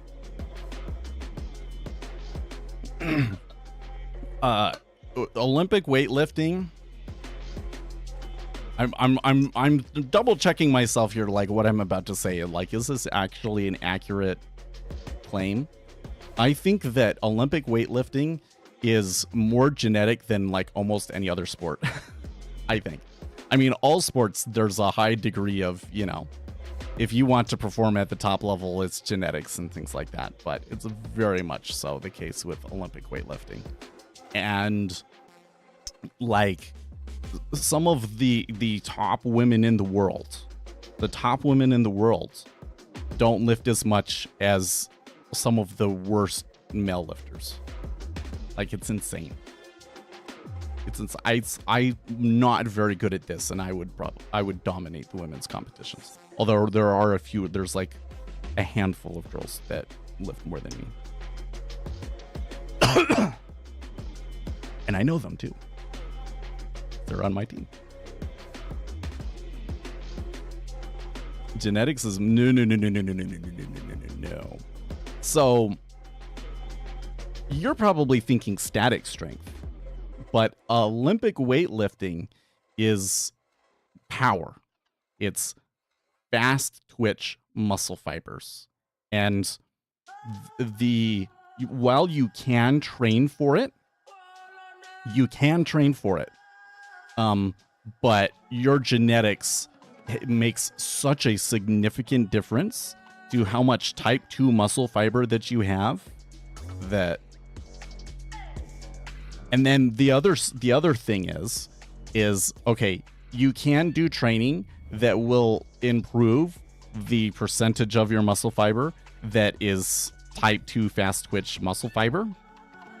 But the older you get, the less your ability to do that is. So, like, in order to stand a chance of being an Olympian, for instance, you have to start doing it before you're 12 years old, basically. Like, you want to be training through your whole puberty so that when your body does start building that muscle, more of it is the fast twitch.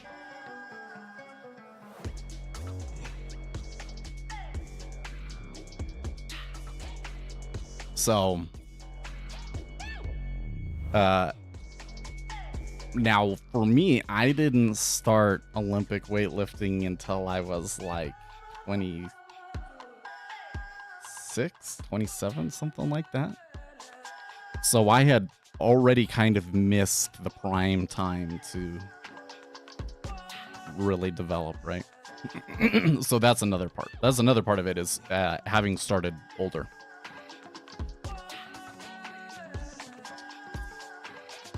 And then after 30, and especially after 35, like,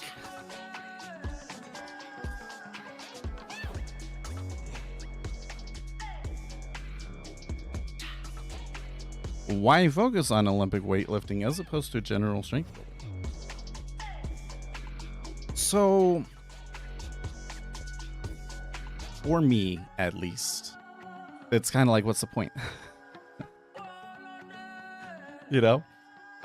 So if all I was trying to do was just to like maintain my general health, like I'm doing well above and beyond that.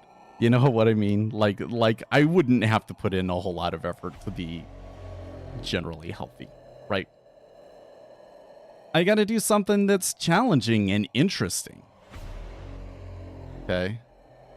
Well, so if I, I want to get involved, I want to get engaged in something, right? So what are my options there? I mean, I could do bodybuilding, but I'm just saying, I'm probably the least physically gifted on that sort of a thing. So, it's the same problem with weightlifting, right? And it's a different kind of culture, which honestly doesn't appeal to me so much. Whereas Olympic weightlifting, It's very interesting. There's a lot to know about the movements itself. It takes a lot of work to master it. And then a lot of it was just kind of roll of the die, to be honest. A lot of it was just roll of the die.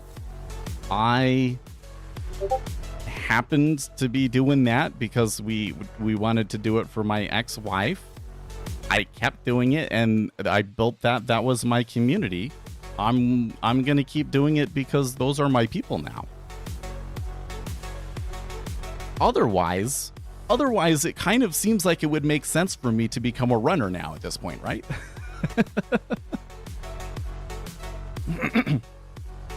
Like if it was really about what do I have the best chance of being the best at, it's probably running.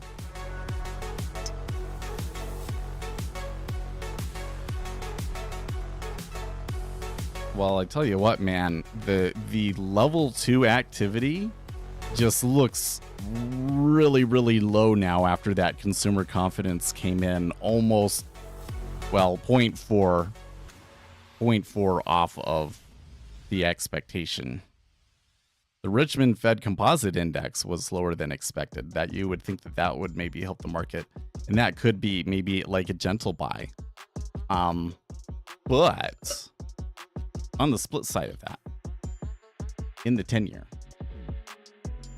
there is some pretty persistent long in there. So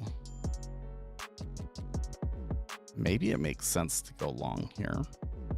I think if I was making a bet and I'm going long, the biggest factor would be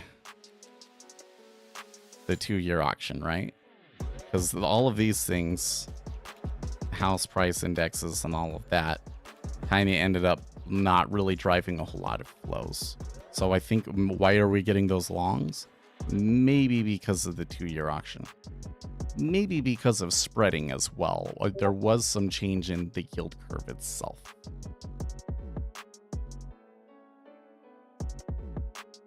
So I'm seeing flattening though. Yes. So flattening. So you're selling the 2-year and buying the 10. That's probably what's causing that move there.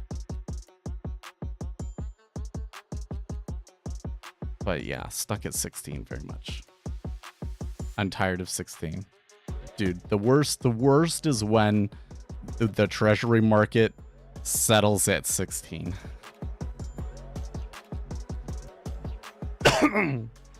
Because it's half a handle, and the way that the options work and everything else like that, they're, you know, when you get stuck at 16, it's awful.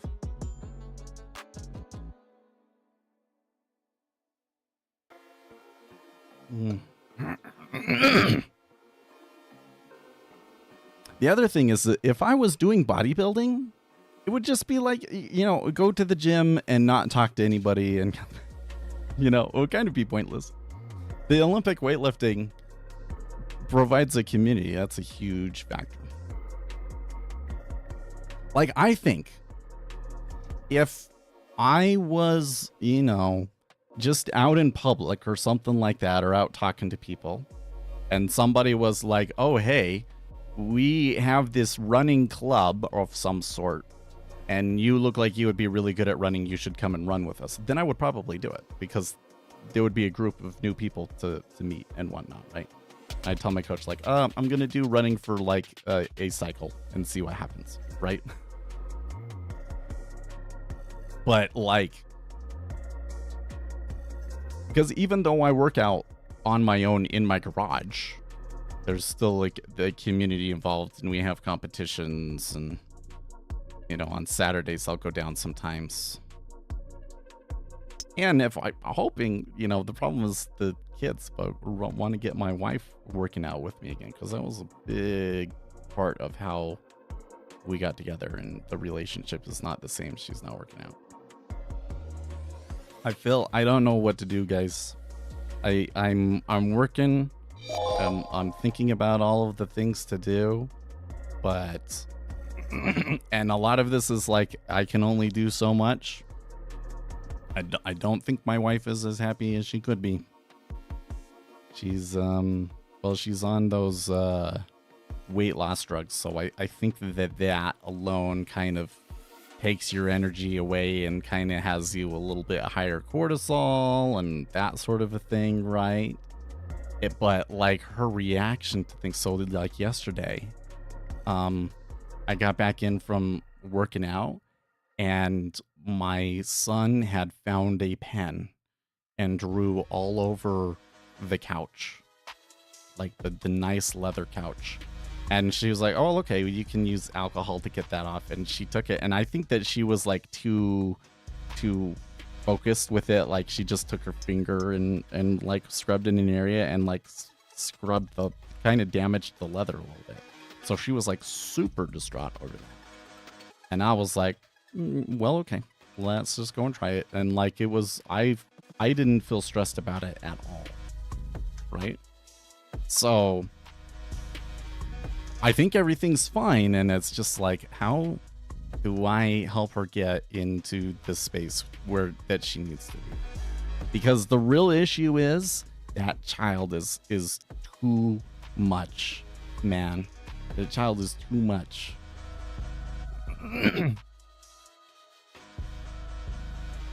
Well, then I will tell her, like, you know, you need to utilize the other kids more. You need to talk to my mom more. She doesn't do that. She just does it all herself. That's what needs to happen there. Have I already answered my own question? Because I'm like, I don't know what to do, man.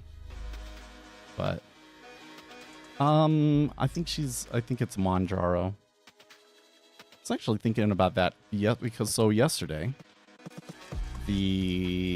all of the weight loss drugs were up really big. And all of the medical companies that sold CPAP machines, which is like a thing that you put on your mouth for if you have sleep apnea where you stop breathing in the night. It keeps you breathing. Because there was a study that showed that those drugs were effective at treating sleep apnea. Oh, you mean like you lose weight and the problem? Yeah. Basically, a lot of people's health problems are because of weight. But my dad's always had sleep apnea, and I was kind of wondering, well, I wonder if now he'll do that. Because I'm surprised that, well, he's probably thinking, nah, I don't need those drugs to be able to lose weight, though. But now, maybe he'll do that. They're going to be effective at causing something that requires another medication too eventually. Maybe. You know what though, Uzi? The side effects that we know about alone are... It is not a trivial medication.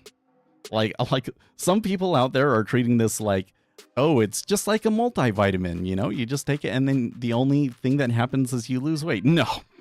This is not like that at all. The side effects from the medication are nasty. They are not pleasant. It is not something that I would take unless it was prescribed by my doctor. It's rough stuff. It's rough stuff. Losing weight that quickly is rough on you. Even if, like my wife, she's losing like a pound a week. Okay, so it's not that dramatic. But you know, like she's more hair coming out than should, for instance. You supplement with protein and all these things to try and avoid that hair loss, but it happens. Like it has a cost on your body. It does. So could there be some sort of long-term consequence that we don't know about, where, you know, like FinFen, where eventually you come out and, you know, we're suing everybody over it and that sort of a thing? I think there's a really high probability of it happening, but it's almost irrelevant. Like there's a cost that you have to consider. Like if you have the ability to lose the weight, you should. And another thing is I really think that what Monjaro shows is that the problem that the majority of people have that are having difficulty losing weight is insulin resistance. which means that they could probably just take metformin and they could lose weight. Or get more fiber in their diet. That's the thing is everybody keeps saying, this is something that really irks me, okay? I'm probably wrong, okay? Like all of the influencers tell me that I'm wrong, but I firmly believe this, okay? It's not as simple as calories in, calories out. Because if all of the calories in that you're getting is sugar, then your body is not going to respond to those calories in the same way. So you have to get fiber in your diet.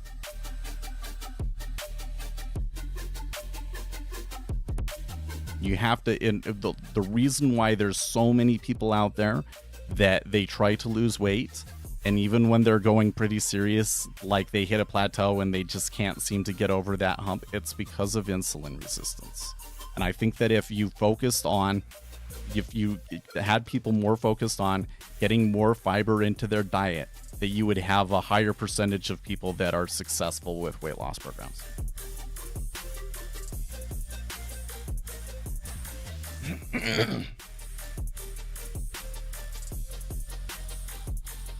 But those like Ozempic, it's not comfortable.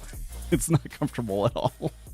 like seriously, if you can just bring your diet in, that will be a much more pleasant experience for you than the Ozempic will be. In fact, this is why I believe this.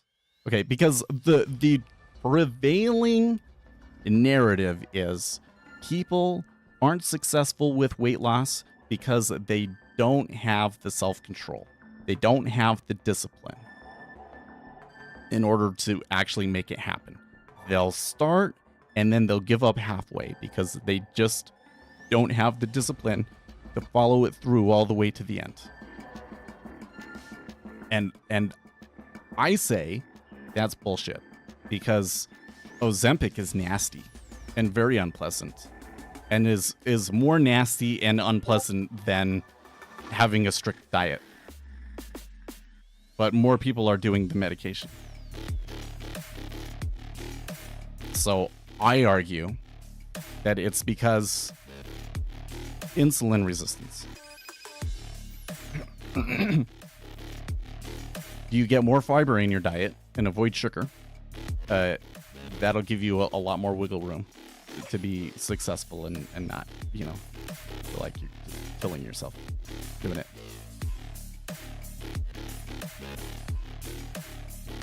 But doing it is as simple as calories in, calories out. I remember watching this, was it a Dateline NBC episode? I think it was. It was a Dateline NBC episode of this woman. And she was big. She was like 300 pounds, right? And she was a aerobics instructor. Like she had very high, she was doing aerobics basically all day, right? And wasn't losing weight.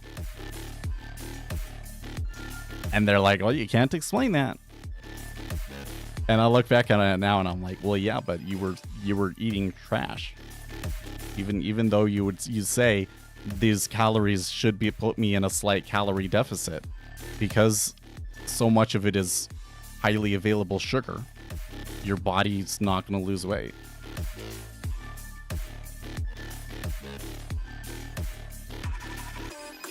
I think you can design this. And well, actually, there is a study like this, actually. When I search for it, I think you can probably get a better study. That is, like, you have people, in one group of people, they eat, like, standard American diet. And then you have another group of people that they eat same number of calories, same, like, split, but more fiber. More of the carbohydrates come from fiber. And that second group with the fiber, they will lose more weight.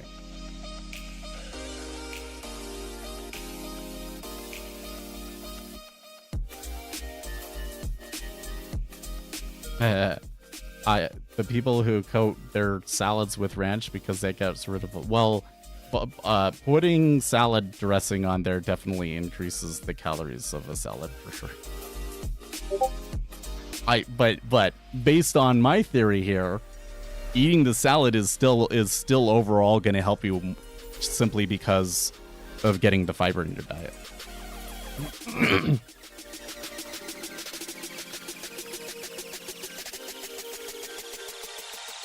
My wife, she was on like a severe caloric deficit.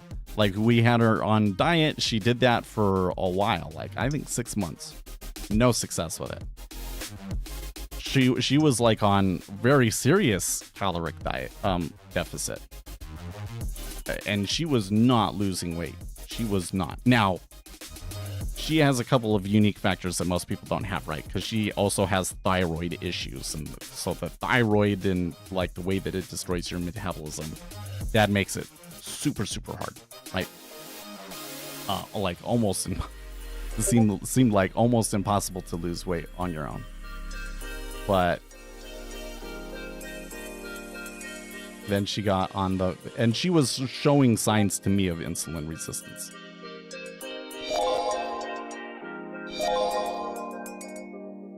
No, it was not because she was lying about her caloric intake. I was like a freaking Nazi about it, dude. Like I tracked everything that she ate, put it in the phone application, saw what her calories were.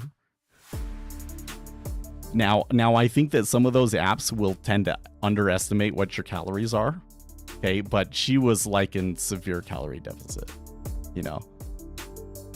Like she was like probably needs 1,500 calories a day to maintain, and she was eating like 700, something like that. It was like insane. And she does not do anything on her own. You're with her 24/7, yeah. Totally.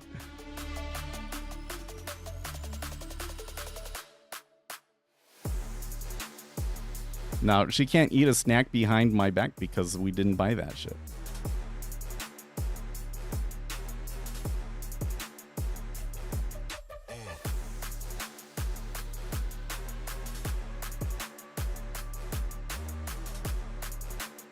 I think it's a weird thing because there's definitely, dude, we don't go anywhere. We're here. She's not sneaking foot. She wouldn't lie to me either.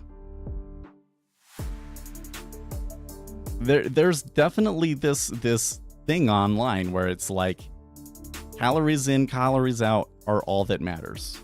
Okay, but I'm telling you, the science is showing more and more, and we are starting to learn more and more that it's more than just calories in, calories out. That the specific things that you are eating also have a significant factor. Now, the big one would be like junk food. Like if you're eating potato chips, right? I think most people kind of understand how all of the preservatives and everything in potato chips have a very detrimental effect on your health, and that can kind of make you. Show me, is there a study where somebody mostly ate potato chips and they lost weight? Is there a study like that? Maybe it's possible. Maybe it's possible. But you know, I think a lot of people understand like the problems with junk food. And I'm just telling you, like the biggest problem in people's diets right now is that they don't get enough fiber.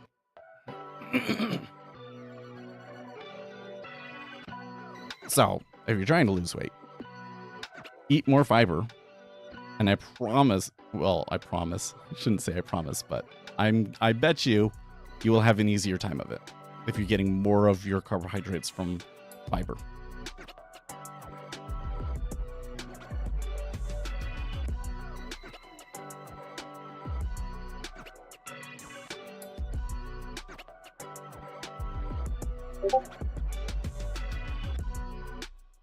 We are still, okay.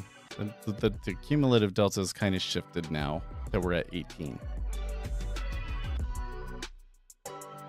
maybe I should be watching the volume in the 2-year, but I kind of suspect that there was a spread trade going on there, and that it has subsided now. Someone's hitting me hard in Discord. Uh-oh. What do they don't like me or something? Oh no, wait. There's yeah, what the hell? No, wait, I don't see. Yeah, you can hear the alerts.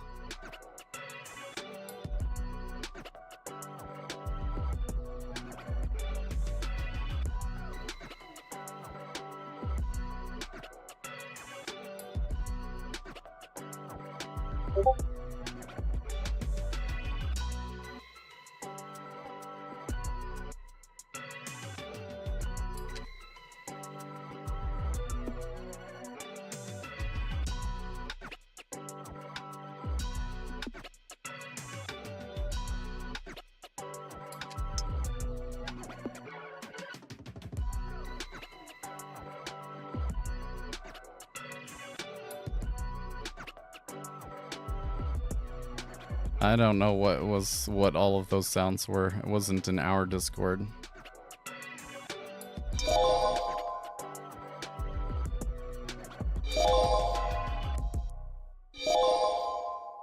Now that sound, that is Slack.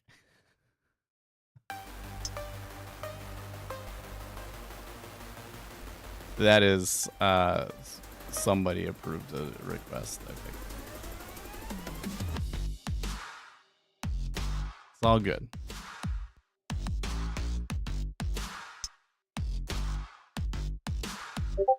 Ever watch From Fit to Fat to Fit? No, I didn't.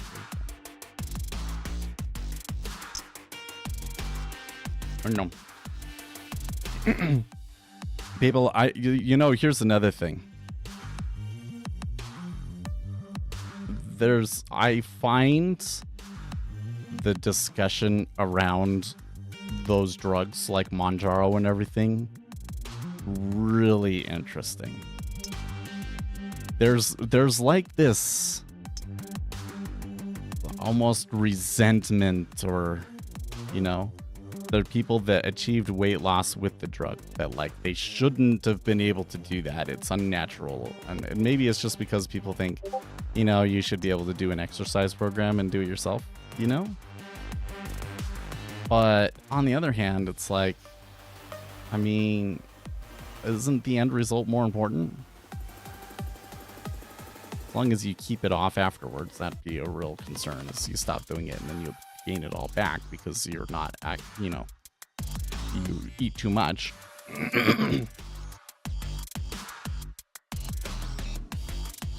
Jealousy. I don't know. I see more like, dude, there are some people that are like anti-Monjaro influencers. They're like, here are all the negative side effects. It's going to do all these bad things to you, etc. Like, there's influencers about it now. And influencers the other way, that, oh, I lost all this weight from it.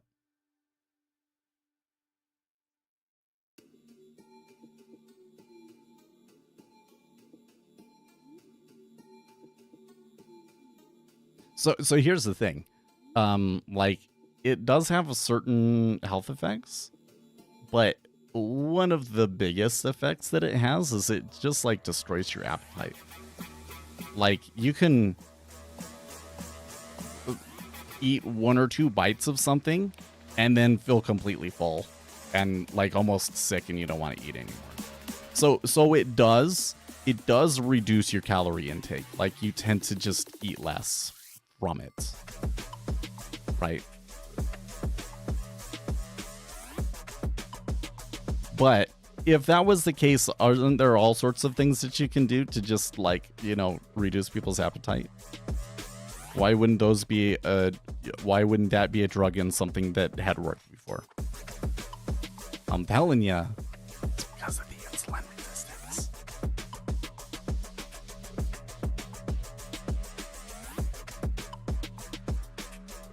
My ass is scared of ass. Me too.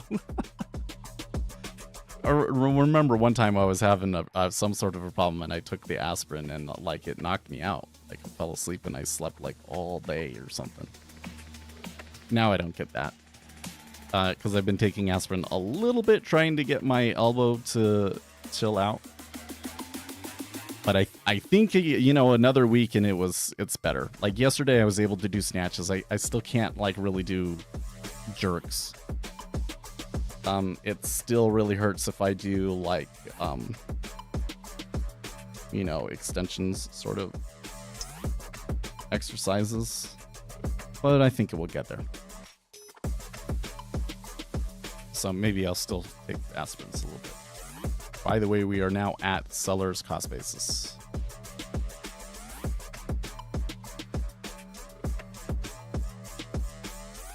This chart looks to me like something where I would be like, oh, I think I know where it's going and want to take a trade, but feel really incredibly uncertain of the flows at the moment.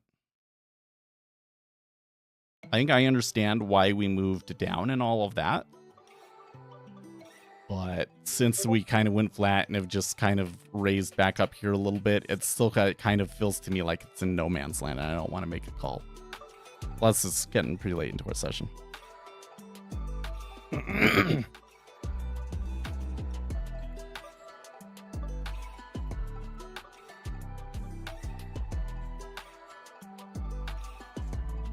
Dude, so when you were saying like someone was coming after me on Discord, I think maybe it's just because I have PTSD and everything. But, you know, I'm like thinking, oh, is somebody complaining about me? I tell you what, criticism on the internet is the weirdest thing sometimes. There was somebody commented on a video the other day, and they're like, you're showing your face too much and not enough charts. And oh my gosh, I laughed so hard. I laughed so hard because I was like, you totally missed the point, didn't you? Like the whole point was looking at these charts and trying to analyze what the market is going to do next based on volume profile is kind of a waste of time. There are some things that you can understand about the market from the volume profile. But once you understand why those things happen, it kind of makes the volume profile chart a lot less interesting. You should do a stream where your face box is really tiny and you cram 40 charts into the stream, right? No, it's totally PTSD because I'm like thinking about like when Vinny was, you know, claiming I was a scammer or some crazy stuff like that, you know? And that was just, you know, maybe it shouldn't have had an impact on me, but when it was happening, it was hell, man. It was just like everybody's messaging you about it, and he's like making these several hour-long live streams, and I'm like watching them and shit. Like, it was terrible, right? And I don't want, you know, I don't want to go through that sort of a thing again. Because like if somebody's criticizing me, like that's my first thought is like, they're probably saying something stupid, right? The other day, so we remember somebody was saying, "Oh, well, you're too I forget what was the word. You know, you're always right," sort of a thing. Well, yes, I am always right. I mean, that is a thing about me, is that I'm always going to claim that I'm right.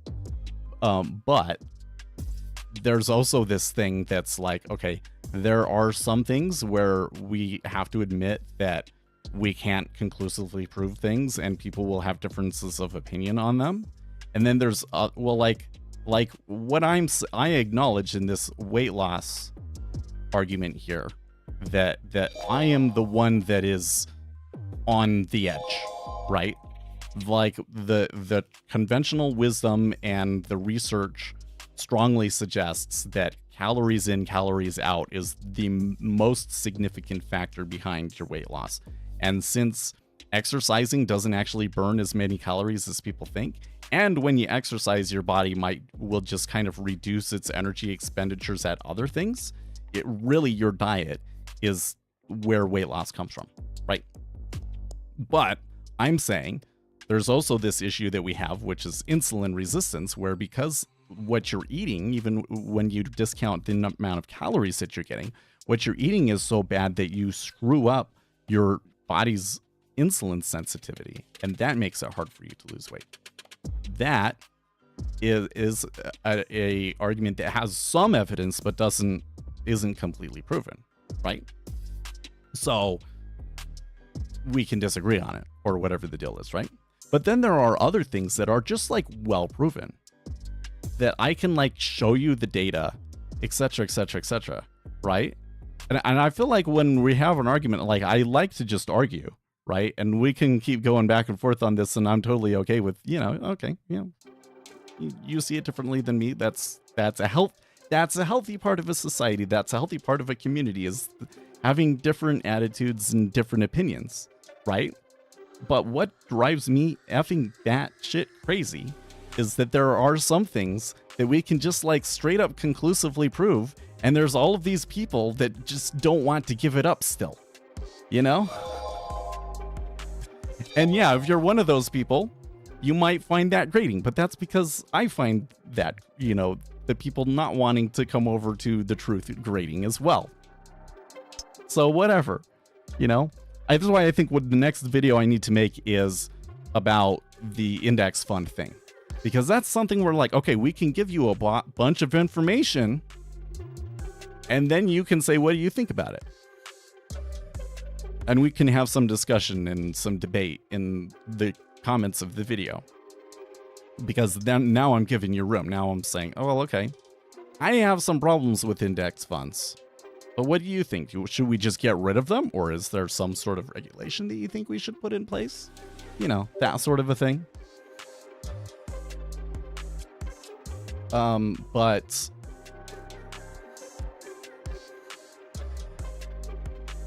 yeah, most of the criticism that I see is like way out there. Okay, but so the reason I was kind of where I was kind of going with this is, I kind of feel like that as careful as I try to be, that there's always kind of, as the nature of the work, there will always be situations where you could have done better, and you're going to get criticism of some sort. And with the internet, it seems like the criticism that you get is so often like way, not in line with like what actually happened, right? Like you can have these people that think that your life should be destroyed and canceled over like relatively minor and trivial things. Like as an example, something that's going on right now is a Yada, which is a service that I liked and I supported, and I did like the affiliate codes for them, right? But apparently the way that it was structured and everything behind the scenes was a little deceptive, and some weird issue has happened with that bank, and so people haven't been able to pull their money out for a while, and the FDIC isn't getting involved because it's like not a real bank and all this kind of crazy shit, right? And so Graham Stephan in particular, he was the one that I think really popularized. I mean, that's where I found out about it, and all of these people are saying, oh, shame on him. And I'm like, no, like I don't think that he should close his YouTube channel or be canceled or anything because of that. There was no way that any of us could have known that the Yada thing was going to turn out the way that it did. Some people say, well, you're not financial experts, or you don't have the certifications or whatever. There's one person out there on the internet that's like, well, the reason that you should listen to me is because I have all of the certifications from working at the bank. That those certifications don't mean shit for the most part. Like it means that you understand the regulations, but it doesn't mean that you're going to give people good advice. It really doesn't. And I have all of those certifications, and I didn't know that Yada was going to turn out that way. So even if you were an expert and you knew everything, you might not get that one right. Yeah. So, but the real incident that has me thinking about this is there's a YouTube channel, Imam Trading, and he has pretty much completely built his YouTube channel out of criticizing and calling out certain scammers in the day trading space. I think some of us, you know, we've been doing that. We've been calling them out, but I haven't made like these big flamboyant videos about it. There's always been kind of cautious and tried to avoid that kind of drama. But it built his channel up.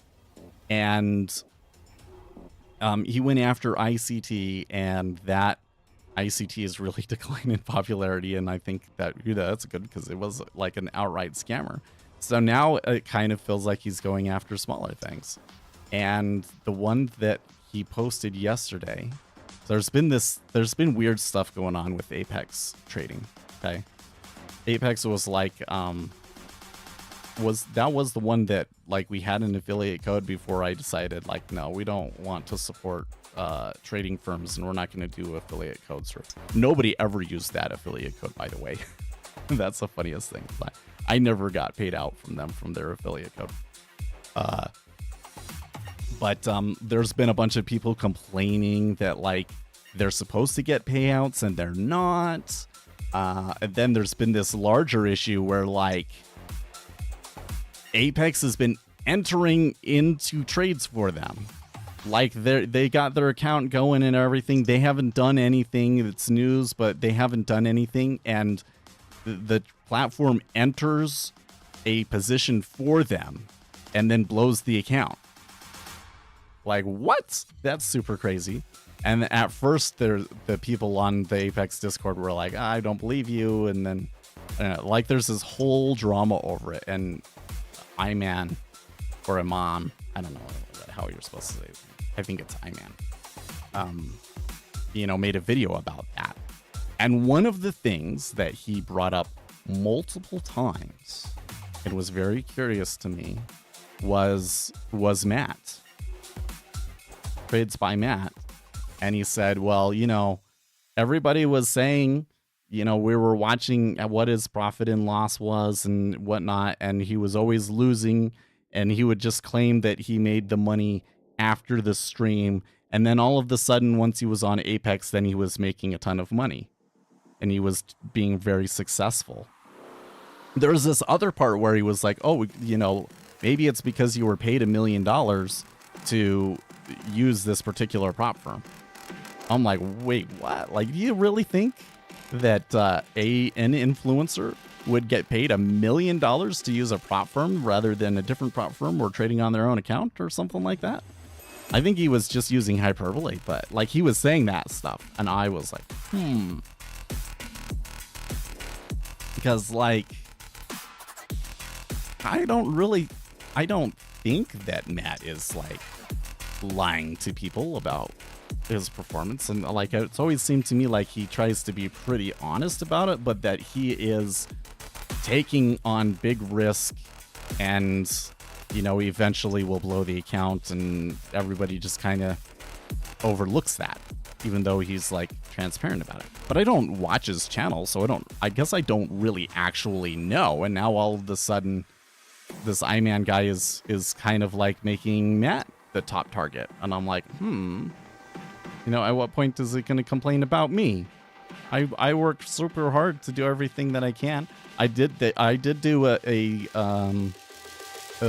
is it? A sponsored video for them. I did a sponsored video for them. Does that put me I'm a bad guy now because I did a sponsored video? I don't know, man. Kind of made me think for a second. I was like, what's going on here? But it also kind of reinforces my earlier opinion that I really think that Iman is just trying to build his channel off of criticizing other people, when the reality is that he's teaching price action nonsense too.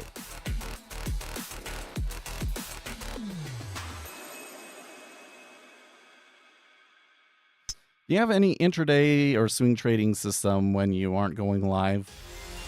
So I am working on, at this very moment, well, not, I mean, at this very moment, but like one of the big things that I'm doing this week is trying to build out my, like momentum strategy. I don't know if it's going to be something that I'll be able to trade live. We'll have to see. So I'm kind of working on that. I'm kind of working on trying, because I I've had some success with swing trades. So, right now, I'm kind of stuck in this. I really want to take trades, and I'm just not seeing the opportunity. And I wouldn't expect there to be as many opportunities, it being the summer and everything, but I also kind of wonder how much of that is me just being a little too shy about it. You know, like I did take a bit of a hard hit earlier this year. Well, at the beginning of the year. There's like a week or two that I got hit really hard, and that kind of has me a little bit like, you know, again, it's like the PTSD, right? A little bit wary to take risk. You know, but I took some trades after that, and it was fine. And then we've come to the summer and like haven't done anything. So, you know, technically I am trading live. It just happens that I don't see any trades, I guess.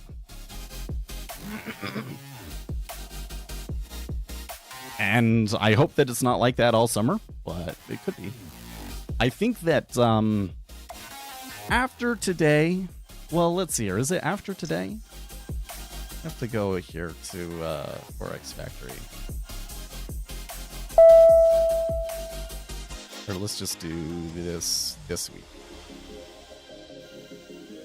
So tomorrow we get new home sales and crude oil inventories. So that one might also be a little quiet. Okay. But then we get GDP along with the jobless claims. Where's jobless claims? Oh, unemployment claims right there.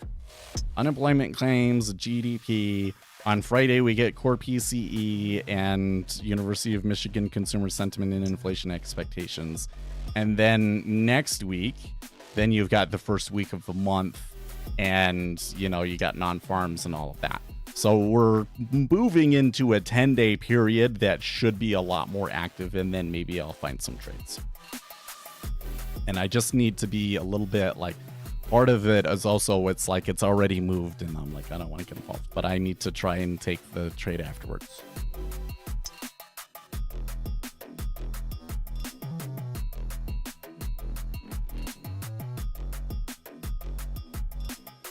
Okay, so going back, Uzi made another comment that I kind of glossed over. Cutting calories and diet stuff is like quitting smoking. Incremental changes stretched over a period of time and the results come. The problem is for a lot of people, it isn't fast enough. My experience is that quitting smoking is 10 times harder than losing weight, and losing weight is really hard. Seriously. When I was a missionary for the LDS church, and one of the things, because the whole thing is you go out and you baptize people. But in order to be baptized, you have to be living certain laws and things. And one of them is you have to be drug-free for 2 weeks, I think it is. Right. So you can't smoke for 2 weeks before you can get baptized. Is it 2 weeks? I really think it's 2 weeks. Yeah, it's 2 weeks. And so and in Missouri, a lot of people smoked for whatever reason. A lot of people smoked. So basically we spent all of our time trying to help people quit smoking is what it came down to. And I only had success with it twice. I only had 2 people that quit. And both of them, it was cold turkey. It was just the one day, okay, we're not going to smoke anymore. And then they never smoked again, and that was it.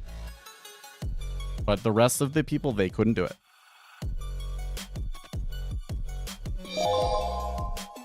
It's an addictive substance. It seems to me like smoking to some level is harder than losing weight. Smoking what again? Green? Well, smoking anything really, but we're tobacco. Cigarettes. There was one guy that he smoked cloves, which is like, why? But why are we buying on weaker economic data? It's a good question. So let's just come back and look at things. Let's make this chart a little bit bigger. Or are we talking buying in the treasuries or in the equities? Probably we should talk about the treasuries, right? So up here, I don't know what was with the overnight action, but the overnight action was slightly positive. Then we got like Canadian CPI data that looked a little hot. We also got at that time Chicago National Activity Index, which was stronger than anticipated, but that's normally not a super significant data point. So I really think that it was the Canadian CPI being a little bit hot that caused the market to sell. I mean, that's a decently sized move, but it's Canadian, so it's kind of like a mildly decently sized move, I guess, you know. If it was like US CPI, we would be like goodish, right? Anyways, then after that, we really flattened out. This, you know, I know it looks like a curve. Okay, that is like large meta order, but that's just kind of like that's just it settling. We got this period here where we were stuck in a hole, essentially. You can even see we were building cumulative delta, but we were stuck in a hole. Then right here, we got the consumer sentiment, which was pretty much in line. And since then, we've seen a gentle buy. Now, I suspect that this gentle buy right here, like it coincides with some change in the spread. So I think that what's going on is there's some flattening. So I think that there was some flattening. There is a 2-year auction today that could also be playing a factor. But now it's like it's gone dead again, right? So overall, I would say that this just looks like a summer market. And like I was saying yesterday, Zero Hedge was kind of like doing its synopsis of things from some of the banks, and like their measure of liquidity that they use for like the S&P 500, they say that the liquidity is half what it was. So like we're definitely in a summer market, and that's mostly what I see. And that's why I'm like, I don't know if I'm going to take a trade. Yeah, are you from? Yep, I live in Utah. Born and raised.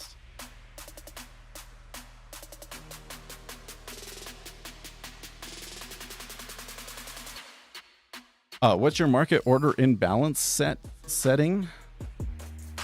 I have the market order imbalance. It's default of 10. Should I go further than that? Should I make it like 30 minutes? Maybe I should make it 30 minutes. That might be a little bit more useful. I don't know.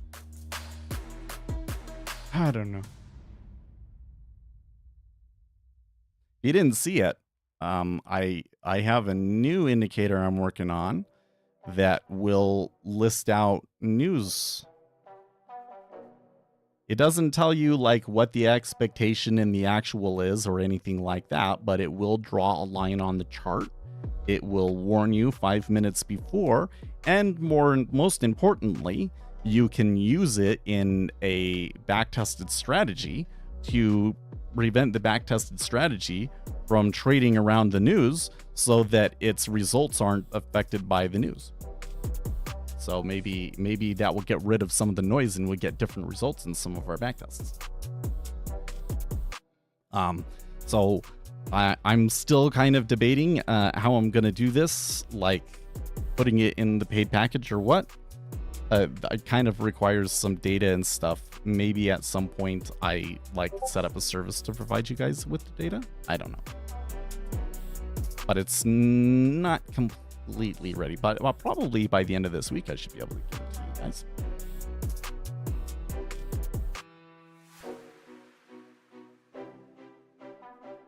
Take a quick look. Yeah, and then I got to get going to work on Python.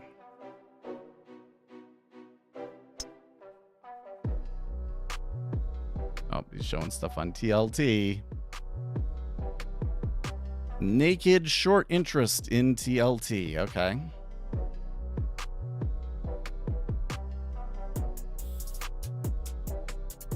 Regular volume versus short volume, and they both follow each other pretty closely, but short volume lags is less than regular volume. That's about what I would expect. And then, oh, well, now that's interesting. A lot more volume on the 24th compared to the 21st. I'm not sure if that makes sense to me.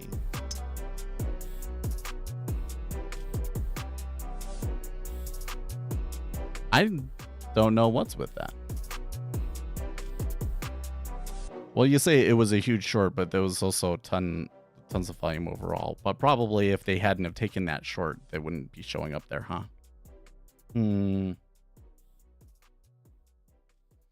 That trade doesn't make much sense to me, to be honest.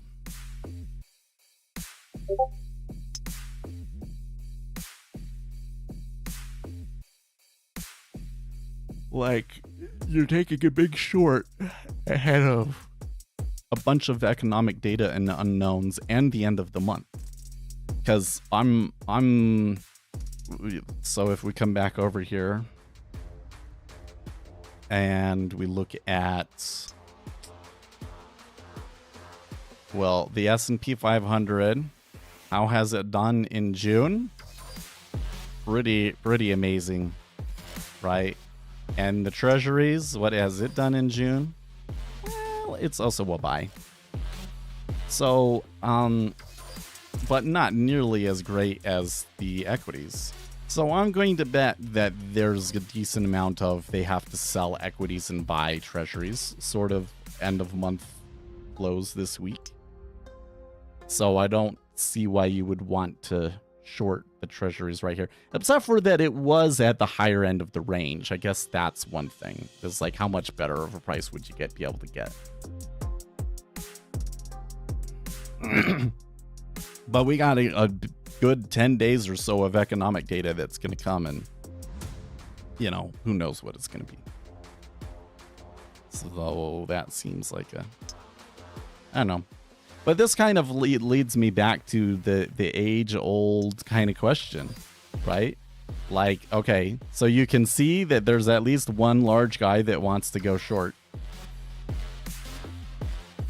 Do you want to follow him? You can. I think that the trade is to front run him, know that he's going to take a short and get it in front of him, except for that it didn't move the actual treasuries that much, so I don't know if you would have made any money from it. Does he actually know what's going to go on? Maybe, maybe not. Maybe it's random. I don't know if seeing somebody else, even if they're a really big player, I don't really feel like it has a whole lot of informational value to us. Or he gets squeezed. Well, I don't think that in most cases that somebody getting squeezed out of a position is necessarily like the most important thing to watch for either. I really think that the whole GameStop thing has gotten everybody way too overly focused on looking for, you know, short squeezes. I mean, it is a thing, but it is a thing in some of the best moves, but I think that some of the best moves would probably still be really strong anyways, because, you know, these are the ones that cause people to shift positions.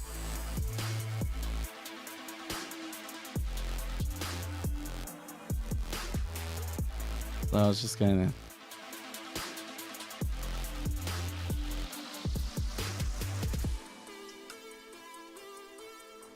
All right, well, we're going to go and work on momentum strategies on my own. So, good discussion. I will see you guys tomorrow. Might be another relatively quiet, but then Thursday things pick up. So, see you guys then. In the meantime, stay excellent, team.